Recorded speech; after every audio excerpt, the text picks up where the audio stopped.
with a push of a button, we are live. Hello, Internet. Welcome to Land Beyond the Mist. We are going for session number 32 today, Out Beyond the Mist. I am excited to see what our party has in store for them. I am ready to get it going, so let us first turn, as we always do, to our players, give them a chance to introduce themselves and the characters that they've brought to the table for the session, and we will get underway. You know what? I always go in camera order. Let's go in reverse camera order. Let's throw a monkey wrench in everything. Let's start at the opposite end of the Discord cameras with Vessel. Why don't you introduce yourself and your character for the stream? I'm not used to this. Usually I'm last. Holy crap. All right. So I am Vessel 43, playing as Moji, the lovable half-orc who wants to be friends with many people, has a vendetta against the trees, and a semi-hero. Not really a hero, but, you know, if he does something good and people praise him for it, he's cool with that. If he does something bad, people praise him for it, he's also cool with that. So, you know, usually his influence in the Mist has been pretty good. Let's see how good it is during this quest, and if something bad happens, who knows? Who cares? We're going to have fun, no matter what. So, yeah, see, have fun. Let's have fun in the Mist. Awesome. I'm looking forward to having some fun beyond the Mist. Next up, we will have Soul Crusher. Why don't you give us a little introduction? Hello, I'm Soul Crusher. I am back into the Mist with Randall, a barbarian. I think he's a little weird today. He's getting shaved by a bear. I think... What? Oh my goodness. I can never remember his name. Unless I'm Mega's name. I can never remember Mega's name. Shepard. So Mega makes his character Shepard. He Yeah. changes his name every other week. He's shaving me because Randall is going to accept the cult of the light god. Who, all praise be to the sun. You know, we're gonna have a great time running around and doing weird stuff in the Mist. We always do. All right. Well, I am intrigued by the bear shaving that is going on. Hopefully, that will be a very interesting change for your character. All right, moving on. Let's go over to King Lyoko. All right, King Lyoko here. I'm playing Monsieur Mortimer, or Monsignor Mortimer, rather. And he is the master of micromonsters. Cleric, trying to do some good in the world, trying to save up money to buy the closest thing this age has to microscopes. And, well, he's starting a bit of a redemption arc. So let's see if he can make up for this terrible, terrible tomb robbing that's happened recently. Yeah. All right. Well, hopefully, you will be able to make up for that terrible tomb robbing. Good luck.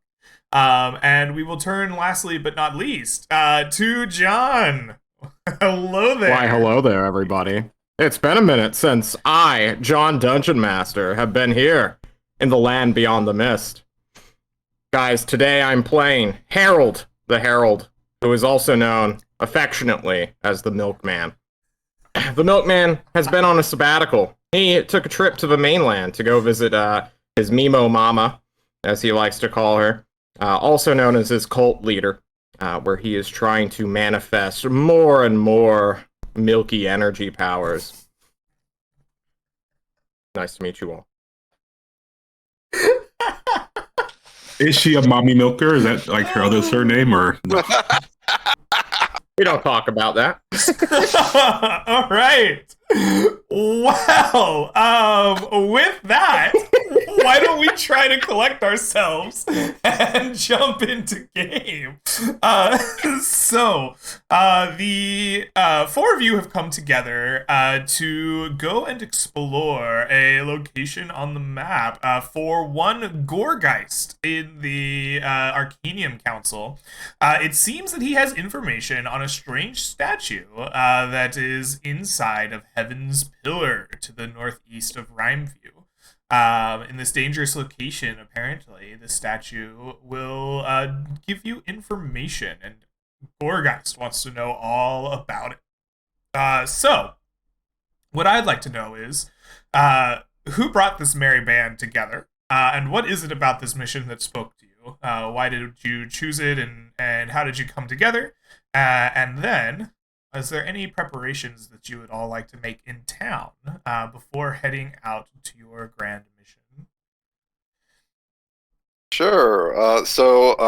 Monsignor Mortimer, as often is the case, brought this party together, and he's got somewhat of a different interest in heading out to Heaven's Pillar. He wants to meet with the reclusive wizard, Ira Malum, who has supposedly taken up residence in the bottom levels of Heaven's Pillar after having a long career serving as a royal advisor for the Mathwins in Rhymeview. And he wants to try to follow up on what he learned from the Speak with Dead with the former king of Rhymeview, whose head he still has in his pocket. And yeah, so that's what he wants to do. And so he gathered some tough SOBs to go with him. The king of the arena, of course, Moji. And then he needed someone with connections to Gorgeist so that he could have an official reason to go and be there. Okay. So who better than another warlock, Harold? Excellent. So, with your party gathered and ready to undertake this mission, are there any preparations the four of you would like to make here in Rhymeview before heading out? Or are you ready to brave the mists and march your way towards Heaven's Pillar? Moji's got to do something. All right. So Moji's in the tavern, and he's got this beefy boy banner behind him, and he's got the names of all his boys. There's Beefsteak, which is Moji. There's Porterhouse, which is Horo. There is Sirloin, New York Sirloin, which is Randall. Then there is Hart, who is Ribeye. And last but not least is Leova, Alex, who is Shish Kebab. And you see that they have all these names up and their pictures up, and you see that their win rate for just missions have been 100%. 3 out of 3, 2 out of 2, 1 out of 1. They're all doing great. Beefy Boys have never lost a mission yet. And then Moji begins to think to himself, like, yeah, I need to get better at this. I've gone down too many times, and I'm starting to notice my own faults. So he'll go to the Conclave of the Faithful. And at the Conclave of the Faithful, he's going to find a statue of a particular person. This person's name, and to the orcs, is Fulgorus. Fulgorus is basically, if you guys don't know, the Thunder Dude, the Thunder Orc in the sky that they look up to and whatnot. And Moji's going to walk up to this statue, place down a row of 10 coins in a lightning shape. And he'll do this 6 times. So 60 coins are going to be placed in front of the statue. He's going to take out his Face Steel Dagger, his Harpoon, his Mind Sliver Potion, and his... is that it? Yes. And his Mind Sliver Potion, and place them on the altar for Fulgorus. Oh, and 30 arrows as well. These are all weapons he's picked up on his travels because of the might of his thunder plate, half plate of the Thunder God. So he's going to say a little prayer. He's going to be like, Thunder God, Fulgorus, I thank you for all the things you've given me. And this is an orc, so if you understand orc, you can hear it, but if everybody else probably can't. But I've gotten too reckless with this. I feel like my use of this armor has been very beneficial, but I need to change, and I need to change mentally as well as physically. And as I'm getting stronger, I'm starting to realize that over-relying on this weapon in particular is too much, and maybe at a later time we can change things. But for now, I ask that you change its power so that I have to think more about what I'm doing in battle. And so he offered up this prayer and hope something happens. Absolutely. While you make this ritual offering to Fulgorus, you stand kind of in this open air agora, an orc kneeling with, full half plate on, lining weapons at the foot of the statue. Of like, you're getting not a crowd, but a few onlookers kind of watching if you even pay attention. And as you make this ritual, go ahead and roll for me. a religion intelligence check. DC of this is going to be 10. You are muted, my friend. I'm going to use my potent that I had of 13 and use that. Beautiful. And so you'll just see like the card in Moji's plate armor just kind of evaporate in lightning and go up as it goes to Fulgorus.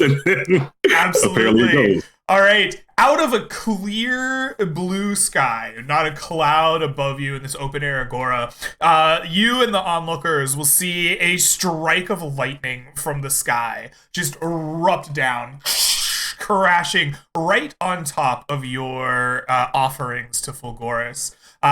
In the wake of this lightning strike, people kind of jump back in fear and awe. You see your offering disappear. Should you survive your encounters today, you will gain an extra 15% experience for your offering to Fulgorus. All right, let's do it. He'll thank Fulgorus and say, if there's anything else that you need of Moji at any time, I will do. And he'll leave the stuff he left there and go meet up with his party. All right. Beautiful. All right. Moji will eventually return to the party, a pep in his step. Rumors of a lightning strike in the agora of the conclave spreading around town. Is there anything the rest of you would like to take care of before heading out this before this mission? I need to go to the Arcanium Council. I have to get a book. I need to talk to someone about my weapon, and I have some of these cool plant stems to sell. Okay. I think the rest of us need to go too, just to talk with Gorgeist and hear what he knows about the whole situation. Okay. Mm-hmm. Excellent. So the party will make their way over to the Arcanium Council. The large tower stands in the residential district, as it always does. It is not particularly busy today. It seems whatever event was going on previously has come to an end. There is no more delicious hot cider hanging out there. However, you will see the one and only Nyx Rose presiding over a quiet library at the entrance of the tower floor. And we'll greet you all with a smile and a small kind of wave from her counter as you enter in. Hello, it has been a while. It has indeed. Welcome back. I think we need to go see Gorgeist about something, but I also need to talk about getting my weapon enchanted. Before I get my library card punched, of course. Of course. What would you like to take care of first? Let's go talk to Gorgeist, I think. Oh, absolutely. I'll be waiting for you down here with a hole puncher. And she kind of leads you up to the stairway without much of a second thought. And you can follow it up a couple of flights, a couple of turns around the interior of the tower. It's a spiral staircase till you get to the floor that is lit by candlelight. Purples and dark kind of reds of the flame flicker across the walls. You eventually find Gorgeist's room. For those of you who have seen it before, it stands with arcane symbology and kind of the runes of infernal origin marking his room.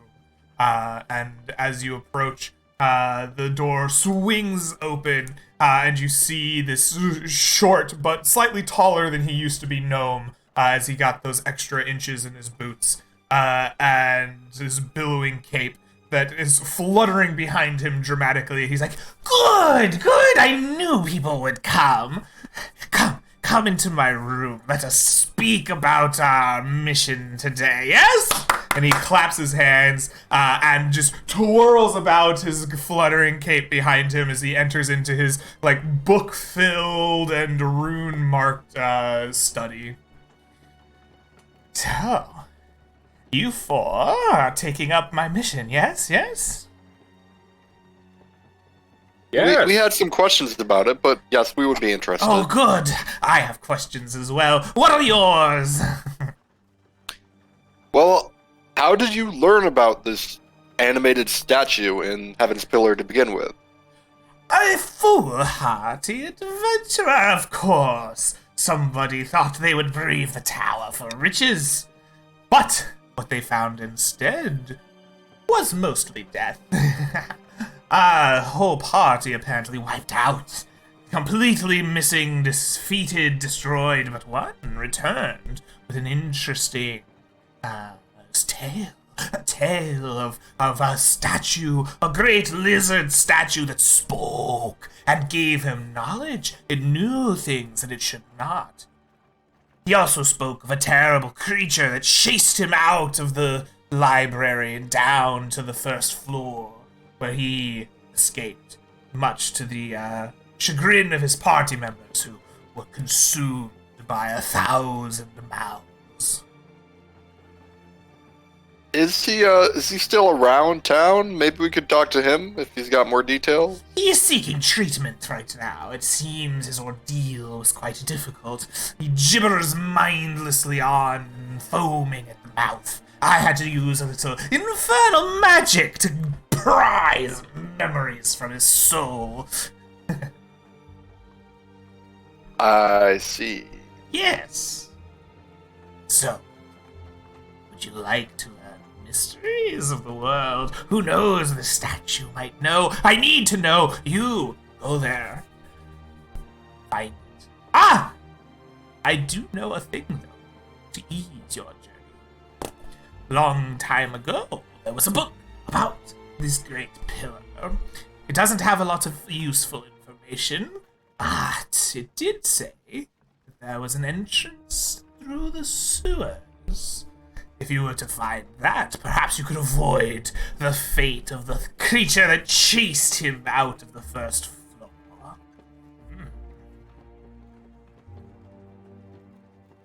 I also heard that there was a former colleague of yours that resides at the tower.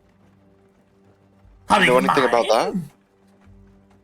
that? And one Ira Mellum? Oh! Yes, not colleague of mine, old advisor to the royal family. She is a peculiar one. Well, some say madness has claimed her already. Who knows? Yes, they say she resides in the lower floors, but that is only because the tower is so tall. She resides above the library, this we know. The higher you go, the more ruined, I hear it becomes. The more potentially dangerous. You could seek her out. I don't know any who have. All right. Well, yes, we would be happy to take on the mission. Yes! Did you have any particular questions for the statue? I want to know everything it knows. I want to know about the secrets of the universe. I want to know about the paths that bind it to this place. I want to know about the tower. I want to know about the crown. I want to know everything. Plumb it for all it's worth. Write down all you know. If you can, capture it, bring it to me. Yes, I will study it. But, lacking that, just investigate. Investigate and bring me the juicy knowledge.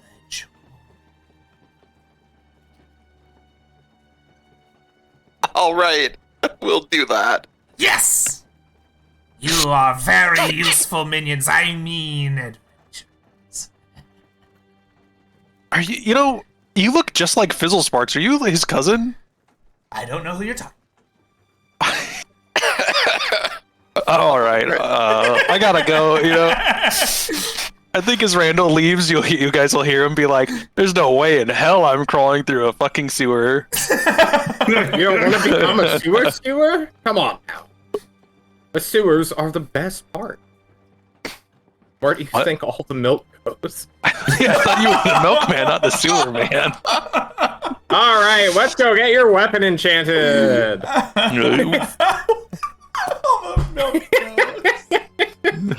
Oh, Lord. We can just cut credits there if you want.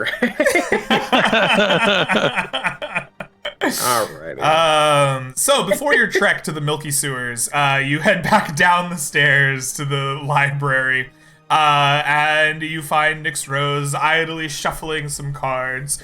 You will see a card kind of appear before her. And she just kind of grasps it out of the air. On a quick glance, Moji, you will recognize the card that you offered earlier today, seemingly returning to her deck.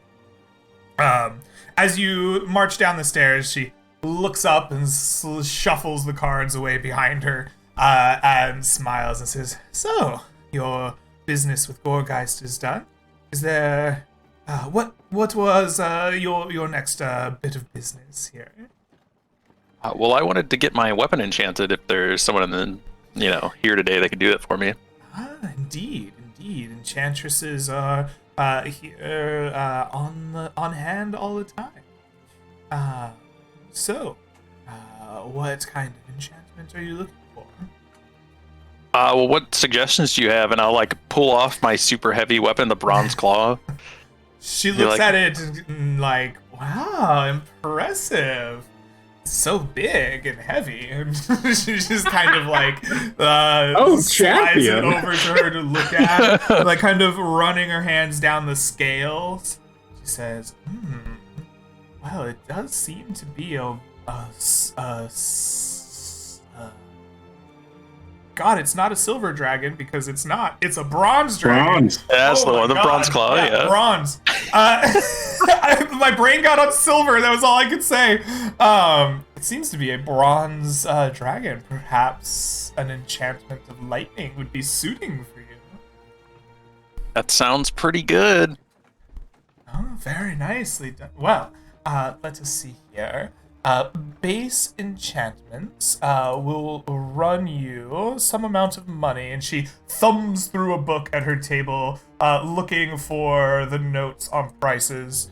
Eventually, running her finger down the book, she says, this will cost you 250 gold pieces. Now, does that come with the ability to hit slightly harder as well, or is it just the lightning? You wish for a +1 weapon. The increased potency is its own enchantment. How much would that run me to go up to +2 plus the lightning?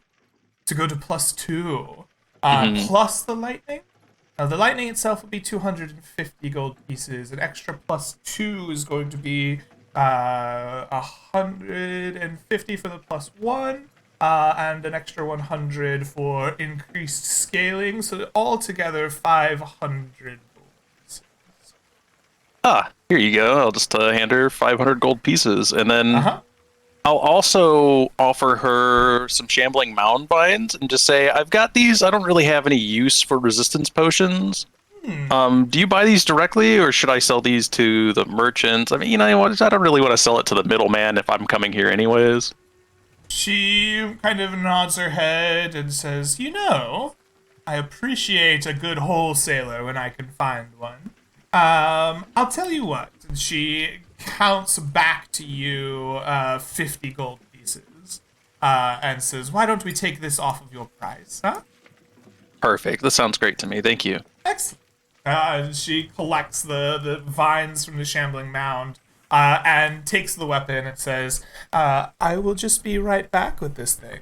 And kind of hefts it. It's heavy for her for whatever reason. She's taking it by hand instead of using magic today. And walks it up the stairs. After about an hour is the length of the ritual that takes place. She returns. Your weapon almost crackles in the air around it. You can feel a static, almost energy around the weapon. It raises the hair on your companion's arms and the napes of their neck. You can feel some goose pimples running down your arms as you lift the large bronze weapon. Excellent. Hell yeah. While we're here, Moji's like, what potions you have? Yes. Let me see. What do we have in stock today. As always, we have our common potions, but our rare potions, so less than common potions today, are going to be we are going to have a potion of animal friendship available. We have a potion of flying available. This one is particularly rare and pricey, but it is here. And we have, of course, a potion of strength. A potion of giant strength. Which giant? This would be a hill giant. Weak stuff. Moji will actually think he'll go for the potion of flying. Okay. How much is that?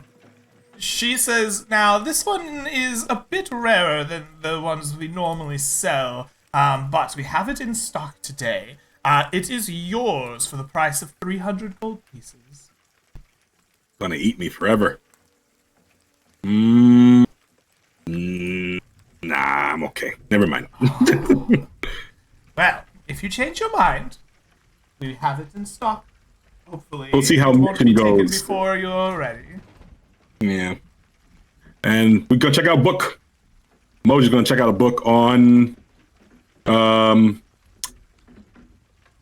Monster. Same thing Randall's doing. Taking out Monster parts and shopping it up for Monster parts. So yeah. What's the reputation requirement for checking out a book from the library? The reputation for checking out a book? That is a good question. Let me double check it. No, never mind. I don't have enough anyways. You don't have enough?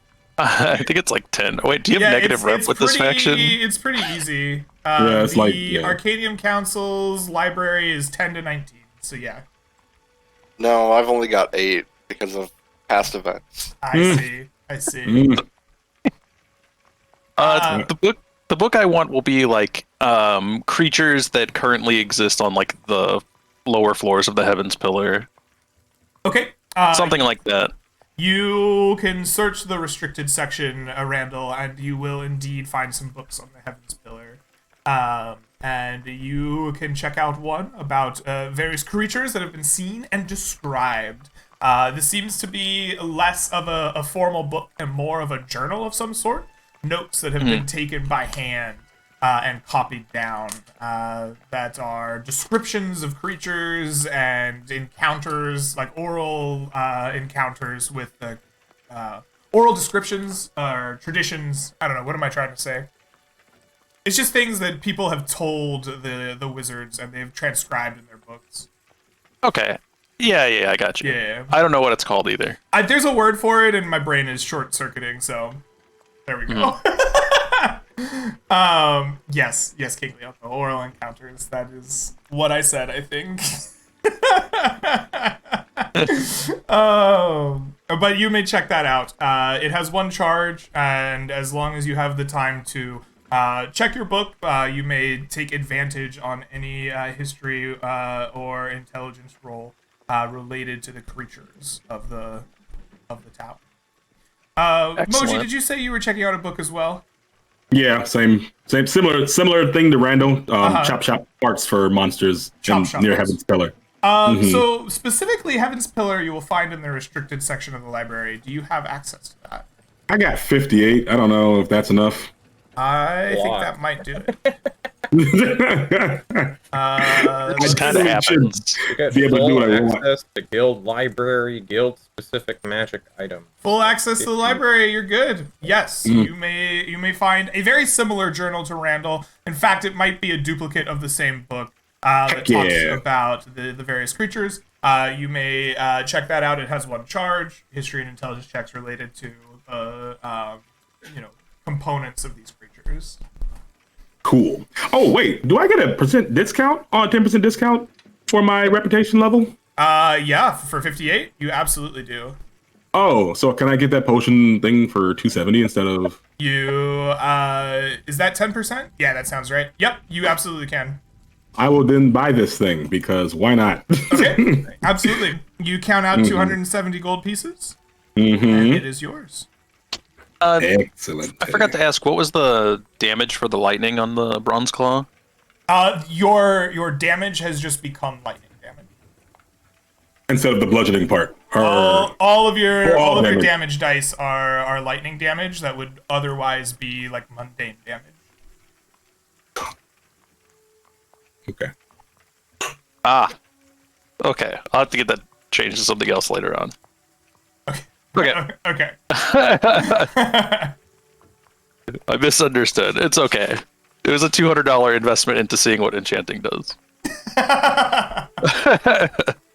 Okay. Yep. Are you barbarian nerds done? I want to go look at weapons and armor at the Cold Iron Company. Let's go to the Cold Iron Company. We can go, but I know you don't have any money to spend on that stuff. Come on, man. Let's go. Maybe Let's their go. basic stuff isn't going to be 8,000 gold this time. We'll see. One could only hope. I head on over to William Grimes at the Cold Iron Company. I know he's the one with the keys to the warehouse. Indeed. You see the mutton-chopped ex-adventurer and request to walk down to the warehouse once again. He nods and wonders aloud if you'll buy something this time. And like leads you through the barracks down to the cellar, unlocks the same door that you saw before, and you see a vault of weapons and arms around you of various strange abilities. What do you look for here in this armor? I am looking for cloaks that do things. Cloaks that I'm do things. Not too interested in weapons nor armor, but you know, I saw that other warlock have a billowing cloak, and I'm like, there's got to be one for me too. I'm a warlock. Come on. We're just gonna have a whole economy of cloaks of billowing. No. So you are here looking at exotic arms and armor, less so than enchanted ones. And what you come across are a few like racks of like leathers and like woven things, and you see only a handful of cloaks. There are three. One is sheer. You like can see through it. It's almost as if it is paper thin and made of glass. And the one and only William Grimes kind of points to it and says, "This one here, it was woven of the finest drider silk. It is our most expensive of our cloaks." He goes to the next one, and it is a leather cloak made of like almost a tough, rigid leather. You can see the kind of like spokes in it. And he says, "This cloak here was woven of tanned bouvet hide. It is most definitely a difficult cloak to wear, but some find it useful. It is the second most expensive of our cloaks." And then he comes to one that is a like brown and green mottled cloak. That is almost looks to you of like mud, and the browns and greens almost kind of like shift like a Rorschach into your eyes. And he says, "This one here is made from the secretions of elementals from the plane of Earth." How much for the mud? For the Which mud, is the closest thing to milk. he says, "This cloak will run you 100 gold pieces." I'll fucking take it. All right. You wear the cloak of the elements of Earth. So, what this allows for you to do when you wear it, you can wrap it around yourself, and as long as you are near rock, mud, or another earth element, you will have advantage on your hide and stealth checks. Okay. How is there light armor in here? You got anything good over here? Get out of here! You don't. There's your rep with the cold iron. I suffered a fucking. Oh, right, Randall's got me. He's got like 50. He's gonna vouch for me. What? True. Who are you people, and what are you doing in my bedroom? But on a side note, you got any cool armors in here? Like medium armor? What types of armors are you looking for? I'm looking for studded leather for myself. What are you in, Randall? Like medium armor, if you have anything like that. Yeah. There are plenty of different various armors. Leather itself is a little bit on the less exotic kind. You will find only a single like kind of small selection of studded leathers. This one in particular has, instead of like iron studs, it appears to have almost like hooked and sharp teeth upon the leather armor. Do I know what this does? I'll ask Grimes. He says, this is for your more offensive-minded the armor wearers. This here doesn't offer as much protection as iron studs. In fact, its AC is reduced from studded leather by 2. However, when you are struck in melee, these teeth hook and claw at your opponent. They reflect a D4 point of piercing and slashing damage upon them. I already do that. Never mind. I'm good. What? All right. That item is so cool, though. You're looking for medium armor. Are you looking for chain? Are you looking for half plate? Are you looking for like what is the? Yeah, something like a half plate. Like what is like the coolest half plate that they have in here? Okay. The coolest half plate in here is definitely on Moji right now. But there is half plate made of a shiny blue metal. And they say, we don't often get rare and expensive enough materials for armor as expensive as plate. But we do have some mithril here. It will offer you lightweight protection at a simple +1 to your AC. Yeah, how much is it running right now? Like cost wise? I know it physically can't run. I'm sorry, I'm terrible at words. It runs about as much as your refrigerator runs. Oh damn it! Go catch that thing. It's been running for years. He says, for the mithril, this will cost you 1,000 gold pieces. All right, I'll come back in a few months. I should have enough for that. All right. Just give me like 2 more adventures. We'll have it. All right. Very good. Thanks, Grimes. See ya. We do our secret iron handshake. And then you leave. And then we leave. All right. Yeah.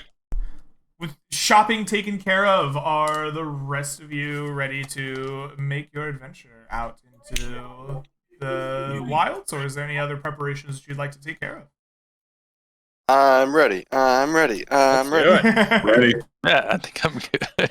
All right. Excellent.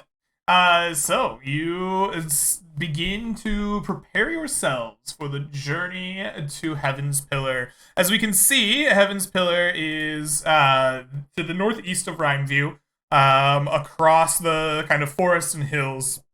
What I would like to know as we begin our travel phase here is... Where is my... I think I lost all of my things. Let's go back to our travel phase. I'd like to know what your route is to Heaven's Pillar. Are you going straight as the as the crow flies? Are you going a different route? What is your what are you doing? Who's the Do you guy? guys want to go to Timbervale and then to Heaven's Pillar, or just Sure. go straight? We could also go to our castle and then go there. So either way. Just go straight through the wilderness. Your castle, because you killed everything there. Okay. It's our castle. We killed them. By law Look, of the land, it's ours. Look, it's your castle. I don't want to pay any occupational tax to have to own a castle. The tax Like is you. to murder the surrounding people. That's the tax. And we paid that in full. It would be about 4 days if we just caravan there directly. Yeah. Do we want that? Yeah, if we can get a caravan there, hell yeah. Yeah, let's do caravan. Okay. All right. Come to me. So you are going directly to the Heaven's Pillar via caravan. That looks to me like 1, 2, 3, 4, 5, 6, 7, 8 hexes. Sure. All right. Perfect.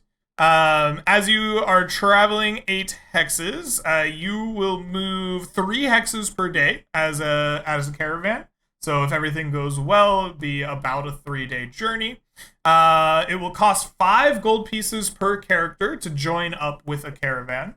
Then it will be +5 to all of your travel roll checks. Excellent. You take some time to find somebody willing to caravan with you out to the outlying area. What you end up having is you meet up with an expedition that is going to check on some excavation or religious route in the forest beyond Heaven's Pillar. So as you team up, they are going to agree to take you to Heaven's Pillar because it's on their route, and then they will continue on easterly into the forest once you've gone to Heaven's Pillar. Is this the site that they're talking about? Somewhere over there, yeah. Interesting. Exactly. So after some negotiations, you pay your 5 gold pieces, and you begin the final preparations to head out into the world beyond. As you are as you are doing that, the next step that I would like for us to take is to assign the different travel roles amongst the party. We have Provisioner, Scout, Guide, and a Lookout. Who amongst you will be taking which role? I'll be taking the scout role today. Okay. Scout for Randall. I am the provisioner. Provisioner for Harold. Moji to look out. All right. I guess I'm the guide. Okay.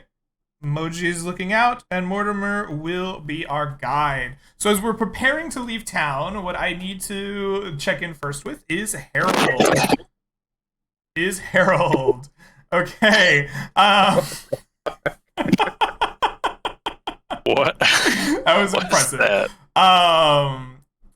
You as the provisioner have an option as to how you will be providing for your party. How are you going to be taking care of your party's needs in terms of water and food and supplies for the journey? Yeah. I'm just going to spend money and make it super easy for you. Okay. All right. You are going to be a pack rat. You have the opportunity to buy all the rations and water that you need in town for your journey. So, Mr. Packrat, the travel rations will cost 1 gold piece per party member, as well as 5 silver pieces for any of your pack animals if you are taking some with you. You will need rations for each member of the party and pack animals per day of your journey. How much will you be buying? I think I'm going for 6 days. And we do have a mule, so that's like, what, 4.5 times 6? Yep. That is exactly so 27 gold, which brings me down to 0 gold. Exactly. Well done. Nice. I know how to budget, guys. You know how to budget. Perfect. So you load up the mule with water skins and rations, maybe spread some around the caravan. As you get ready, the last of your water and food is packed up, and your journey begins, heading northeast out of Rhymeview. You quickly pass through the simple the simple plains and small villages, farming land that feeds Rhymeview, eventually making your way into the first little bit of the forest where there is some logging and some forestry that takes place. But soon, after a couple of hours, you leave that behind and you begin to creak and crawl your way slowly. Animals like plowing their way through underbrush and across thick rocks of the forest itself. You get the glint of sun between the like gaps in the trees. And as you walk, let us take our look at our scout. Mr. Randall, you're responsible for making sure your party doesn't get lost, stuck, broken down, or just sidetracked from their journey and lose time along the way. Please describe your efforts to me to scout the terrain and prevent your party from losing time on this journey. Randall is doing something a little weird this time. Out of his last adventure, he caught these great boots of flying, and you can use them for up to 4 hours a day, and he's going to be using them every now and again to fly up ahead, just to see what's going on out there in the wilderness, to make sure there's nothing weird going down. All right. Yeah, you click your heels together. There's no place like the air, and you fly up and take a look around. For whatever might be in your way next, trying to prevent yourself from getting lost or stuck. Go ahead and make for me I think this is just kind of perception is what it really is, right? Go ahead and make me a perception wisdom check. Your base DC is going to be 12. And you are in a caravan, so you will have +5 to your checks. This is no longer hostile controlled area. So yeah, go ahead and give me a DC 12 check here. Nice. And this is an advantage because I'm a barbarian, but it doesn't matter. It passes either way. Because you're not a barbarian. I'm a wanderer. Holy cow. You have the wandering background.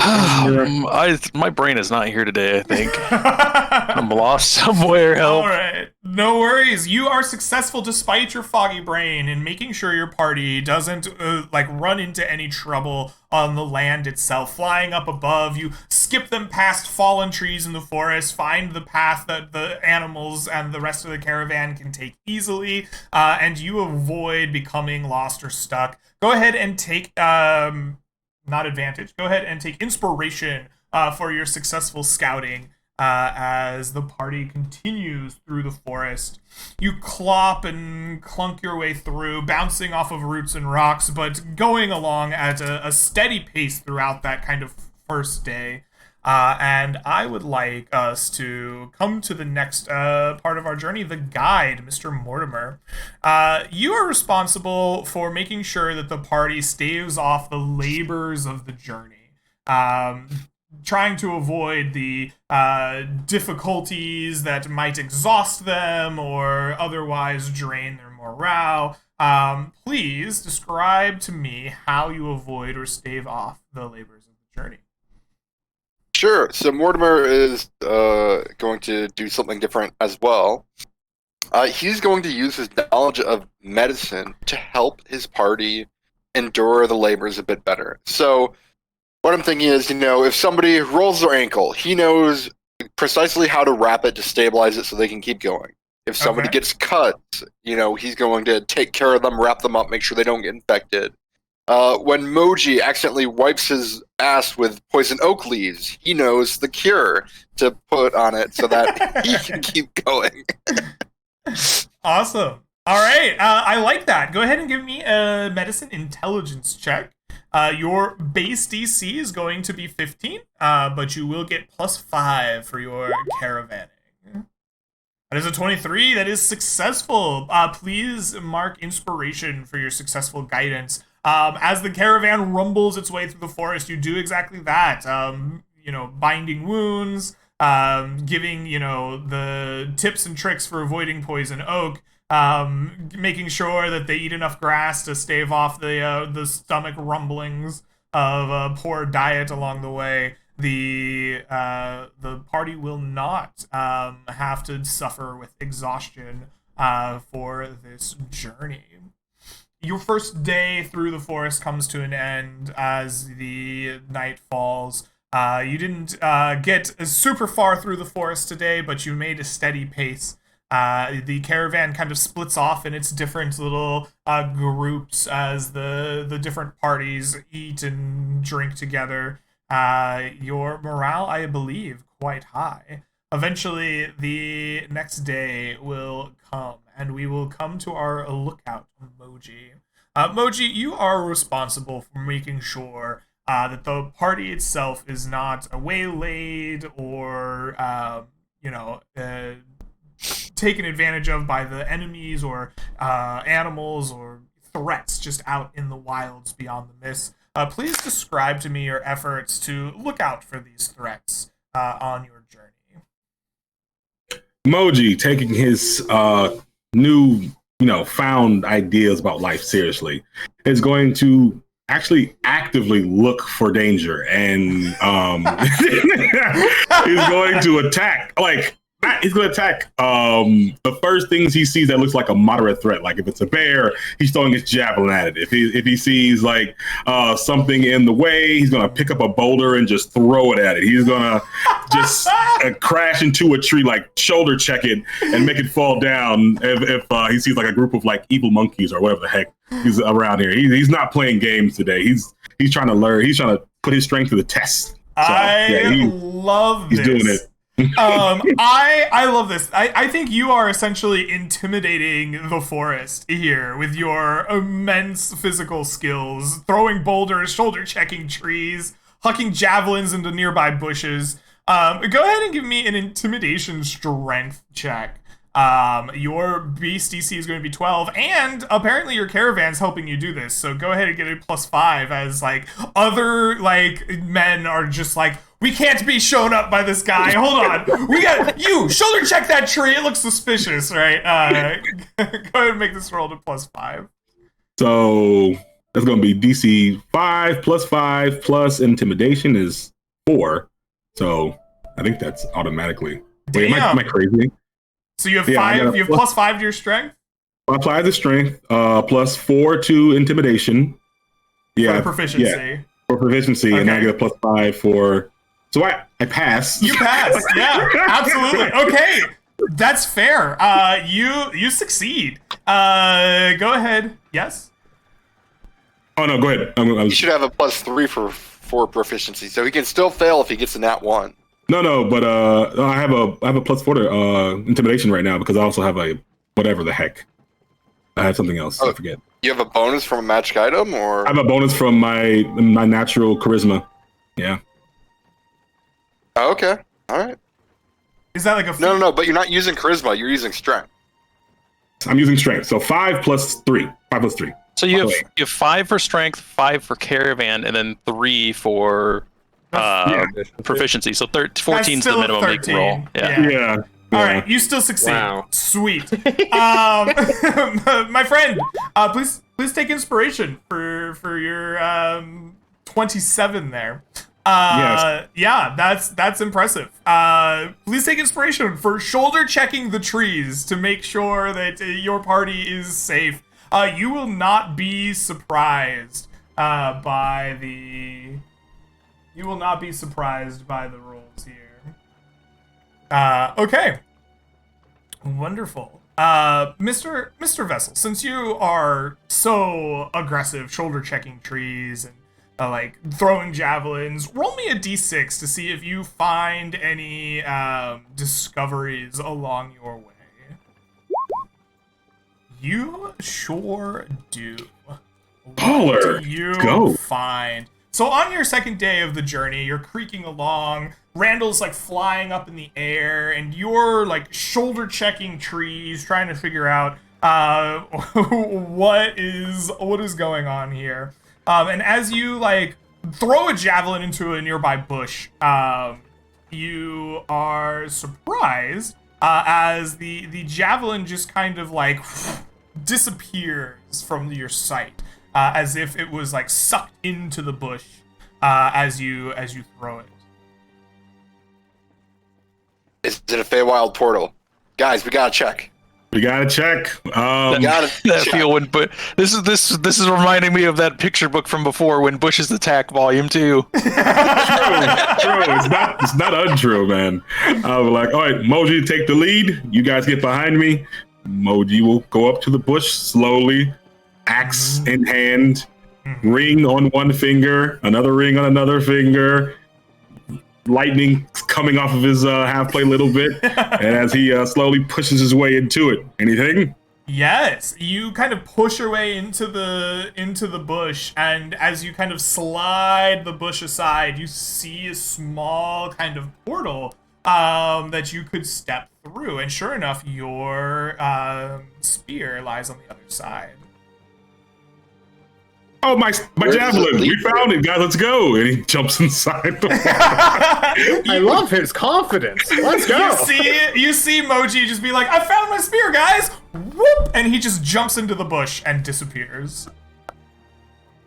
Well, he's dead forever, guys. Time to keep moving. Yeah, no, seriously. Randall, Let's just go. Randall Yeah. follows him into the portal. I soy dive, slide on in. Let's All do it. right. You all go. jump into the portal. You see Moji picking up his spear, like, got it! And as you turn back, Moji, and see them, like, entering, they're, like, walking through, like, empty air. And the four of you are now in this kind of, like, Feywild area. But you don't see a way to return. Oh, fuck. The forest here is vibrant hues of violet and cerulean. The plant life grows like blooming flowers of like crystal, and the air itself kind of just gives you a vibe, a different time and place. You find yourself in a very different world than you were before. Greg, can I try to like poke around the air behind us to see if I can find like maybe the portal's still there? It's just we can't see it. Yeah, you spend some time poking through the air, trying to find a portal back to the way you came. You spend a good 5 minutes investigating behind you, the air, the nearby flowers and trees, but you do not find a way back. Oh boy. This isn't as bad as we think. Come on, let's go. And Emoji will just pick a direction and start going. He'll be like, Willow, we need Chance help. and Whimsy are our only guides in the Feywild. Let's skedoodle. Skedaddle, skedoodle. They're I coming for begin us. to dance after Moji, like a graceful little. The milkman prances through the Feywild. Is this where the milk comes from? Oh no! Oh, I know where the milk comes from. Oh, that's right. That's right. Never mind. It comes from Nemo Mama or whatever. Yeah. Maybe know what she the does. less we say about the milk's origins, perhaps the better. Yep. True. You prance and march your way through to kind of the edge of this clearing, we'll say, this kind of meadow, the Feywild. And you come across some like large trees. They're not crystal, but they are different colors, kind of hues of oranges and violets and ceruleans. And as you approach, you hear some voices kind of coming out of the like darkness of the trees in front of you, without seeing their origin. And at first they will speak in like a Sylvan tongue, but quickly follow it up with if they don't receive a response in common, saying, "What are you doing in our home?" Oh, Moji's javelin fell back there, and I came in to get it, and now I got it, but we can't get out. So, Warriors, you say? you To know, invade our home? no, not invade. We're trying to get out. Actually, the portals are like they just close up for some reason. You guys really need to maintain the portals better, like seriously. A sign could help. Maybe. Do not enter. You did not see the sign? I don't. There was a see sign? that there I was Yes, woke up of and course. saw no signs. The ferns are curled ever so slightly the wrong direction. Okay, orc. There's a right direction to nothing curl about ferns. that. Orcs eat thorns. Yeah, no, I think we're all like, what the fuck? Yes, ignorant people indeed. Well, you have found us. What shall we Who do are with you? them? I mean, you could. There's some like grumblings amongst the a few voices. So like, well, they found us. We should probably kill them. You say, well, we could try to use them. Perhaps they will be loyal to our calling. And they kind of argue back and forth, and eventually you see a small, almost darkened fey creature. Their skin seems to like pull in the light from the surrounding area. The like vibrant hues of the Feywild like blur around them, almost being subsumed by them. They have a dark cloak over most of them, probably about the size of a gnome. Wait, is this one of those weird hairy guys that I've seen and almost died to before? No, much too small Okay. for that. This is a very different looking Fey creature. It's not a boglin, right? It is not a boglin either. I think someone encountered something like this on their way to the Dragonfire Peak or mine, right? Something similar. There were talks of exploding dark-skinned things out there, or not dark-skinned, but like physically dark, like pulling in the light, It's like looking at a black hole or something. Yeah, exactly. And the creature looks to you and says, "All right, we know the way out. We can show you, but you must do something for us." Yeah, Moji loves making friends. What we need? Excellent. There lives here a band of wood elves. They are potent in the ways of scouting, but they are overly friendly. They hold in their possession a comb of Illumis. Take it from them. Give it to us. Is Illumis the deity of light? Yes. They may call it Saloon. We know them as Illumis. The deity of the moon. Interesting. Sure. Why not? Wait, these elves are not friends with Swordmaster, who was orc. No? I know very little of the Orcish Swordmaster. He's Okay. been known to travel the Feywilds, but I do not know. He is Moji's friend, and those elves under him are Moji's friends. But Moji don't know these orcs, so Moji's cool with it. All right, let's go find a comb. Is it that way? This way? You don't know the wood elves? It extends a finger out and points to the west, like the like gnarled finger, almost difficult to follow because of the way it bends the light. It says you will find them in that direction. You know, I have a quick question before we go and probably murder a bunch of random people that are also innocent. You wouldn't happen to. What do you need this comb for exactly? That is for us to know, and you to not. Are you old, Faye? What is with you people just questioning the guy who's I'll going to look get at us you out of guys here? and I just say, look, I know you guys don't know how to do this very often, but every time we do something without knowing why, something bad happens out in the mist, like some kind of monster gets released. So, like, you know, maybe we just beat these guys up and then we go talk to the wood elves instead. Oh, no. These guys are friendly. They're friendly. He like drops his hand, and you see a long dagger kind of slide out of the cloak sleeve. It says, "You wish to fight us? We would help you, but we could instead end your lives." There's no need to fight. We'll go talk to these wood elves. I'm sure the comb. they'll give us We get the comb. We get it. We don't have to kill anybody. We just go steal it. It's fine. I'm telling you, something bad's gonna happen, but yeah, we can go do that. Bad things happen, but then we fix it. That's what beefy boys do. Now let's go. Moji starts walking towards The single darkling just kind of watches you go and slowly slides the dagger back into its sleeve somewhere, and you begin to march westward. All right.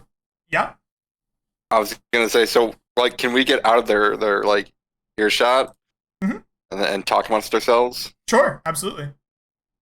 So, guys, do you want to just like talk to the elves and see if they're gonna get us out? Maybe. Yeah, that's why we should just beat these guys up and then take their Okay, stuff and then go to go talk to the clear. elves. All right, Swear. let's go talk to the elves.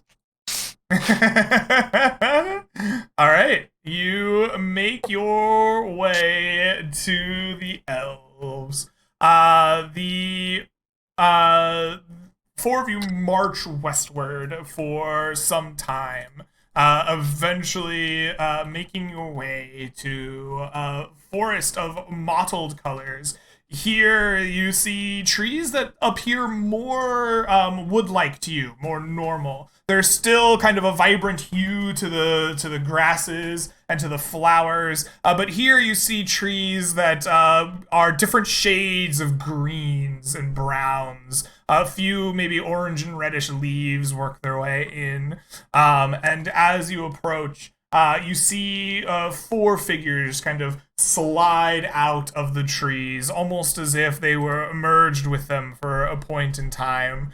As four wood elves see you approach, they look to you and they say, "Halt there, strangers. You approach our home of the wood elves.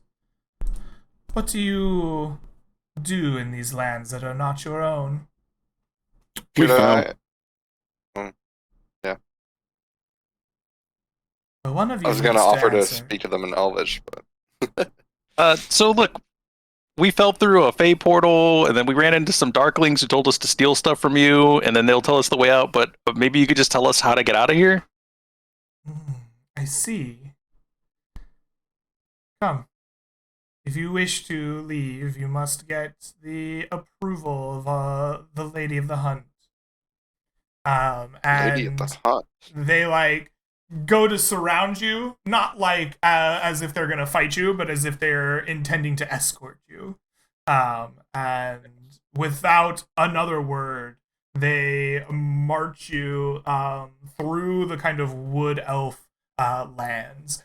You can see amongst the trees like bridges lining the like treetop to treetop. There are a few like homes, not so much built, but almost as if grown out of the barks of the branches of the trees. You see a few of these elves meandering about. You can see pseudo dragons flittering by, and there are some strange, almost like cats the size of large dogs that watch as you approach with an intelligence behind their eyes that you do not see in ordinary house cats. Some yowl at each other, almost as if in communication in a language that you do not speak.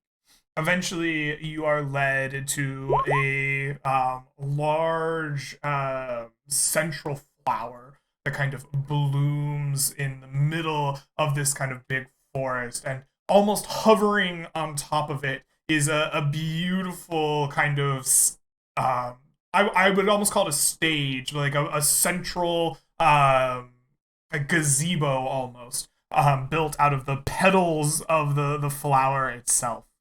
And it rests very lightly on it.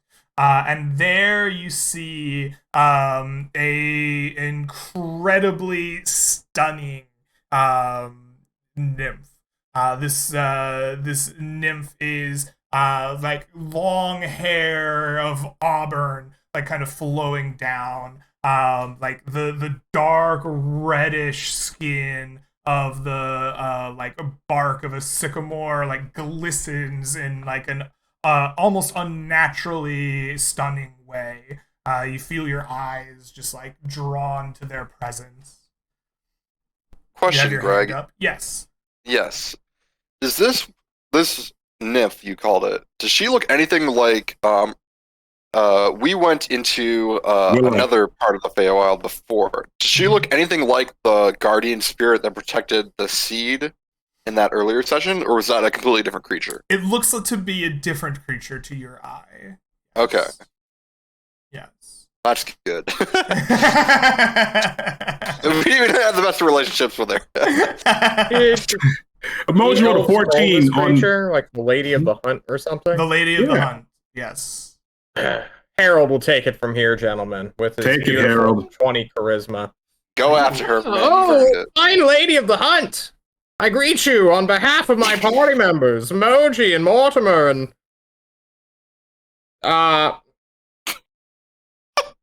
Fuck the off, champion Milkman. of the arena. I don't remember your name. Randall. We're trying to get the fuck out of here. Can you help us, please? She says, I'm blown away by your straightforward charisma. Thank you. She says, I will be as straightforward myself.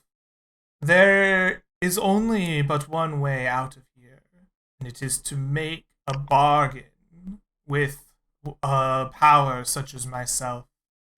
As the Lady of the Hunt, I know how to open the portals to leave. Deal with the thorn in our sides, the darklings who covet so much our treasures, and we will open the way to your own journey. Look at Randall who called this. I'm just like, Yep, now we have to walk all the way back over there. Interesting. Sure. We got a fake comb. They wanted a comb. Moji take a comb, act like he did it, and then when they least suspected, Moji just we strike them down. You would be deceitful? Oh, I mean, if that's not cool, Moji can walk in like face first and just smash them to the ground. It's all fine with Moji. He doesn't care. This is a place where deceit is unwelcome. Ah, good. All right, boys, let's go back, smash them. Sorry, Randall, you were right. Hold on. alrighty. You know Perhaps how many there are? Can we get like a concrete number? Do you want like their heads? Do you want their hair? Like, True. They explode into dust. I explode into am dust. One with the forests here. I know all the creatures who step through it. I am aware of when their lives come to an end. These creatures hunt our own kind without the rules that law desires, that law demands, binding them. They are deceitful, end their lives, rid us of the curse of these darklings. I will open the way for you. Cool. Let's go, boys.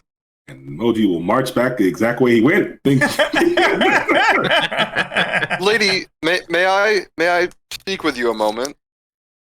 Yes. I've This is heard allowed. that there is some conflict between the Fae and the humanoids of the prime material plane. Is there anything that might be done to resolve it more peacefully?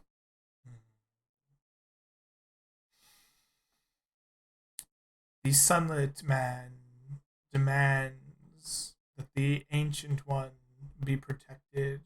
It grows in the lands that men claim. By its own growth, it is no longer their land. Unless that land is ceded and protected, I fear this conflict will continue. I see. Well, I don't think that the people who were claiming that land understood how important it was to you. I'll do my best to make sure that word gets out of why the Fae find it so important, why the Sunlight Man finds it so important. Thank you. Or That's all I had to ask her. return to me when the deed is done. Remember. Let's go murder some darklings. Yeah. We're gonna murder darklings. This is a song I can get behind. Let's go murder darklings. Right now. All right, you are escorted to the end of the forested lands and begin. Oh, Greg, Huh? did I pick up a cat Fred? I rolled a 14 on my animal handling. Is there a cat following me around? You get to do some scritches on the cat. Yes, it you coax one over. It does that thing where it like rams its head into your leg and like nuzzles your leg. You get some scritches in before it decides that like it's had enough, and then it just like leaps up onto a tree branch somewhere. I wanted it to be mine. All right, the next one. All right, we'll go back. The catnapper. All right. You begin to make your way back to where you were before. You are marching through the forest. What is your plan as you're marching? Like, are you just gonna like walk back and start fighting, or do you have an idea of how you're going to come at these darklings? Like, what is the ideas here as you walk? It Well, sounds like Moji's going to yell at them and tell them that we have a comb, and then once they appear, things are going to go down. Right? I think that's a bad idea. Yeah, I they think said no that- to seat, so I'm down to just She explicitly said she's displeased with them because they are deceitful. I think that if we handle this in a way that's not straightforward, then we won't earn her favor. You know what I'll do? I'm gonna claim for a fight between their champion, and I'll fight their champion. And if they are down, we can do that. Otherwise, we can just start blasting. How do you guys feel? Look, we have to kill all of them anyways. Oh, Just, you're right. Start blasting. Just as get soon them as all, I see man. them. I just Yeah. blast them. I don't Okay. just care. get them. We're running at them like fools. I'm gonna activate Greg, we're going hard. a ring before combat starts. So my ring of gigantes. The Ring of Gigantes. Excellent. Yes. The Ring of Enlargement gets turned on your finger, and you grow to a large size. Whoop.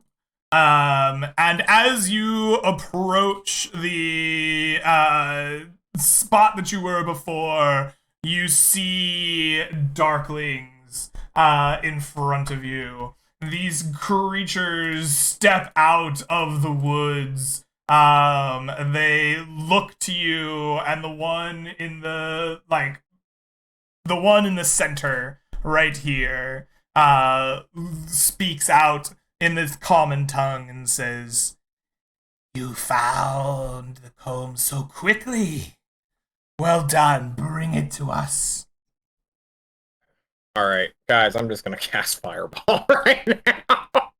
If we don't mind, let's just try to get this done. Yeah, Moji's got things to do. Sorry about that. Gotta go. Blow it up. Yeah. Harold, oh yes, I have it right here. Pulls out the staff of fireballs and like swings it, trying to. All right. With that, combat begins. They are prepared and on their toes as you prepare your Good. fireball staff. Roll me initiative. You got it, friend. Brenda. Hell yeah, that's a 5. Oh, we got Yeah, a you 1 guys in were all there doing too. really good. Let's see, where am I? Go. And initiative. Hey! Heyo.